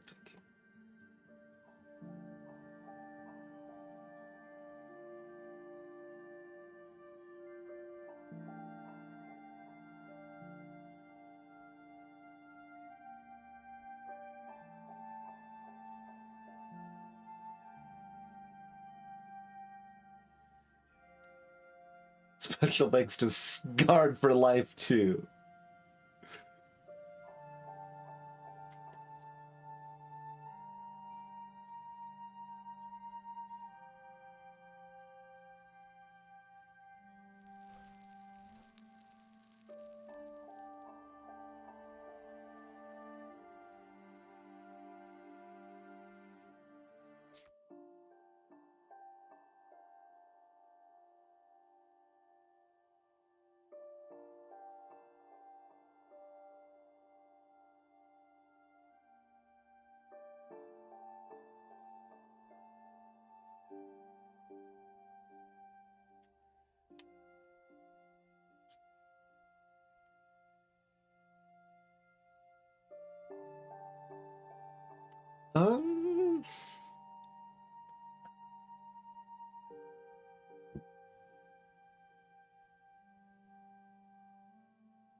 I don't know that I have a whole lot to comment on.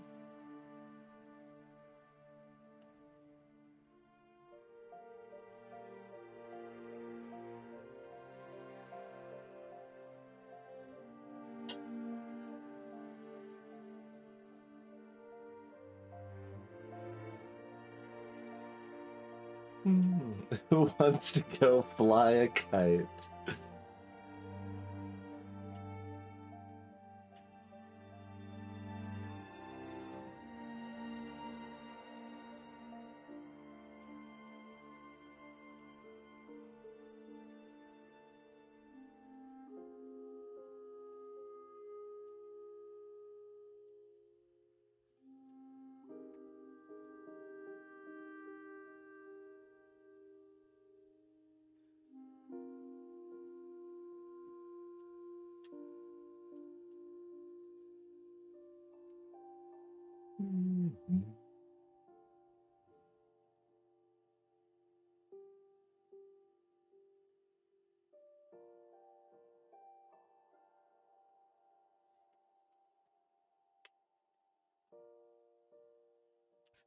Yeah, I don't know. I don't have a whole lot to add, I suppose.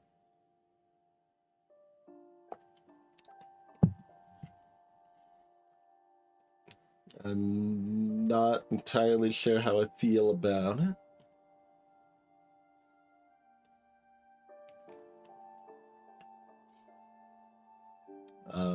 I guess initial impression, if we want to compare it to things in the same vein, I probably liked it less than like Gone Home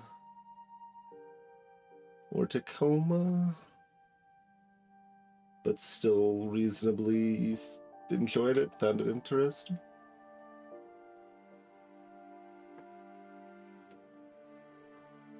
It's approximately where we're at.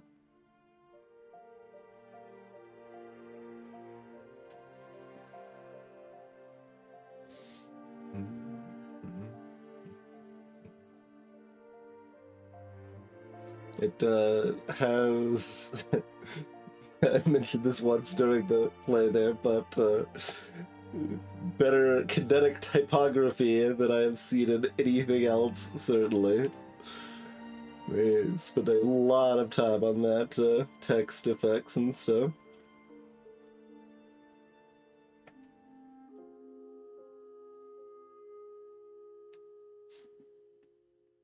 From even really early on in the story, right? Like some of the letters fall to the ground, and you can even still see the letters in the ground. Very neat little effect.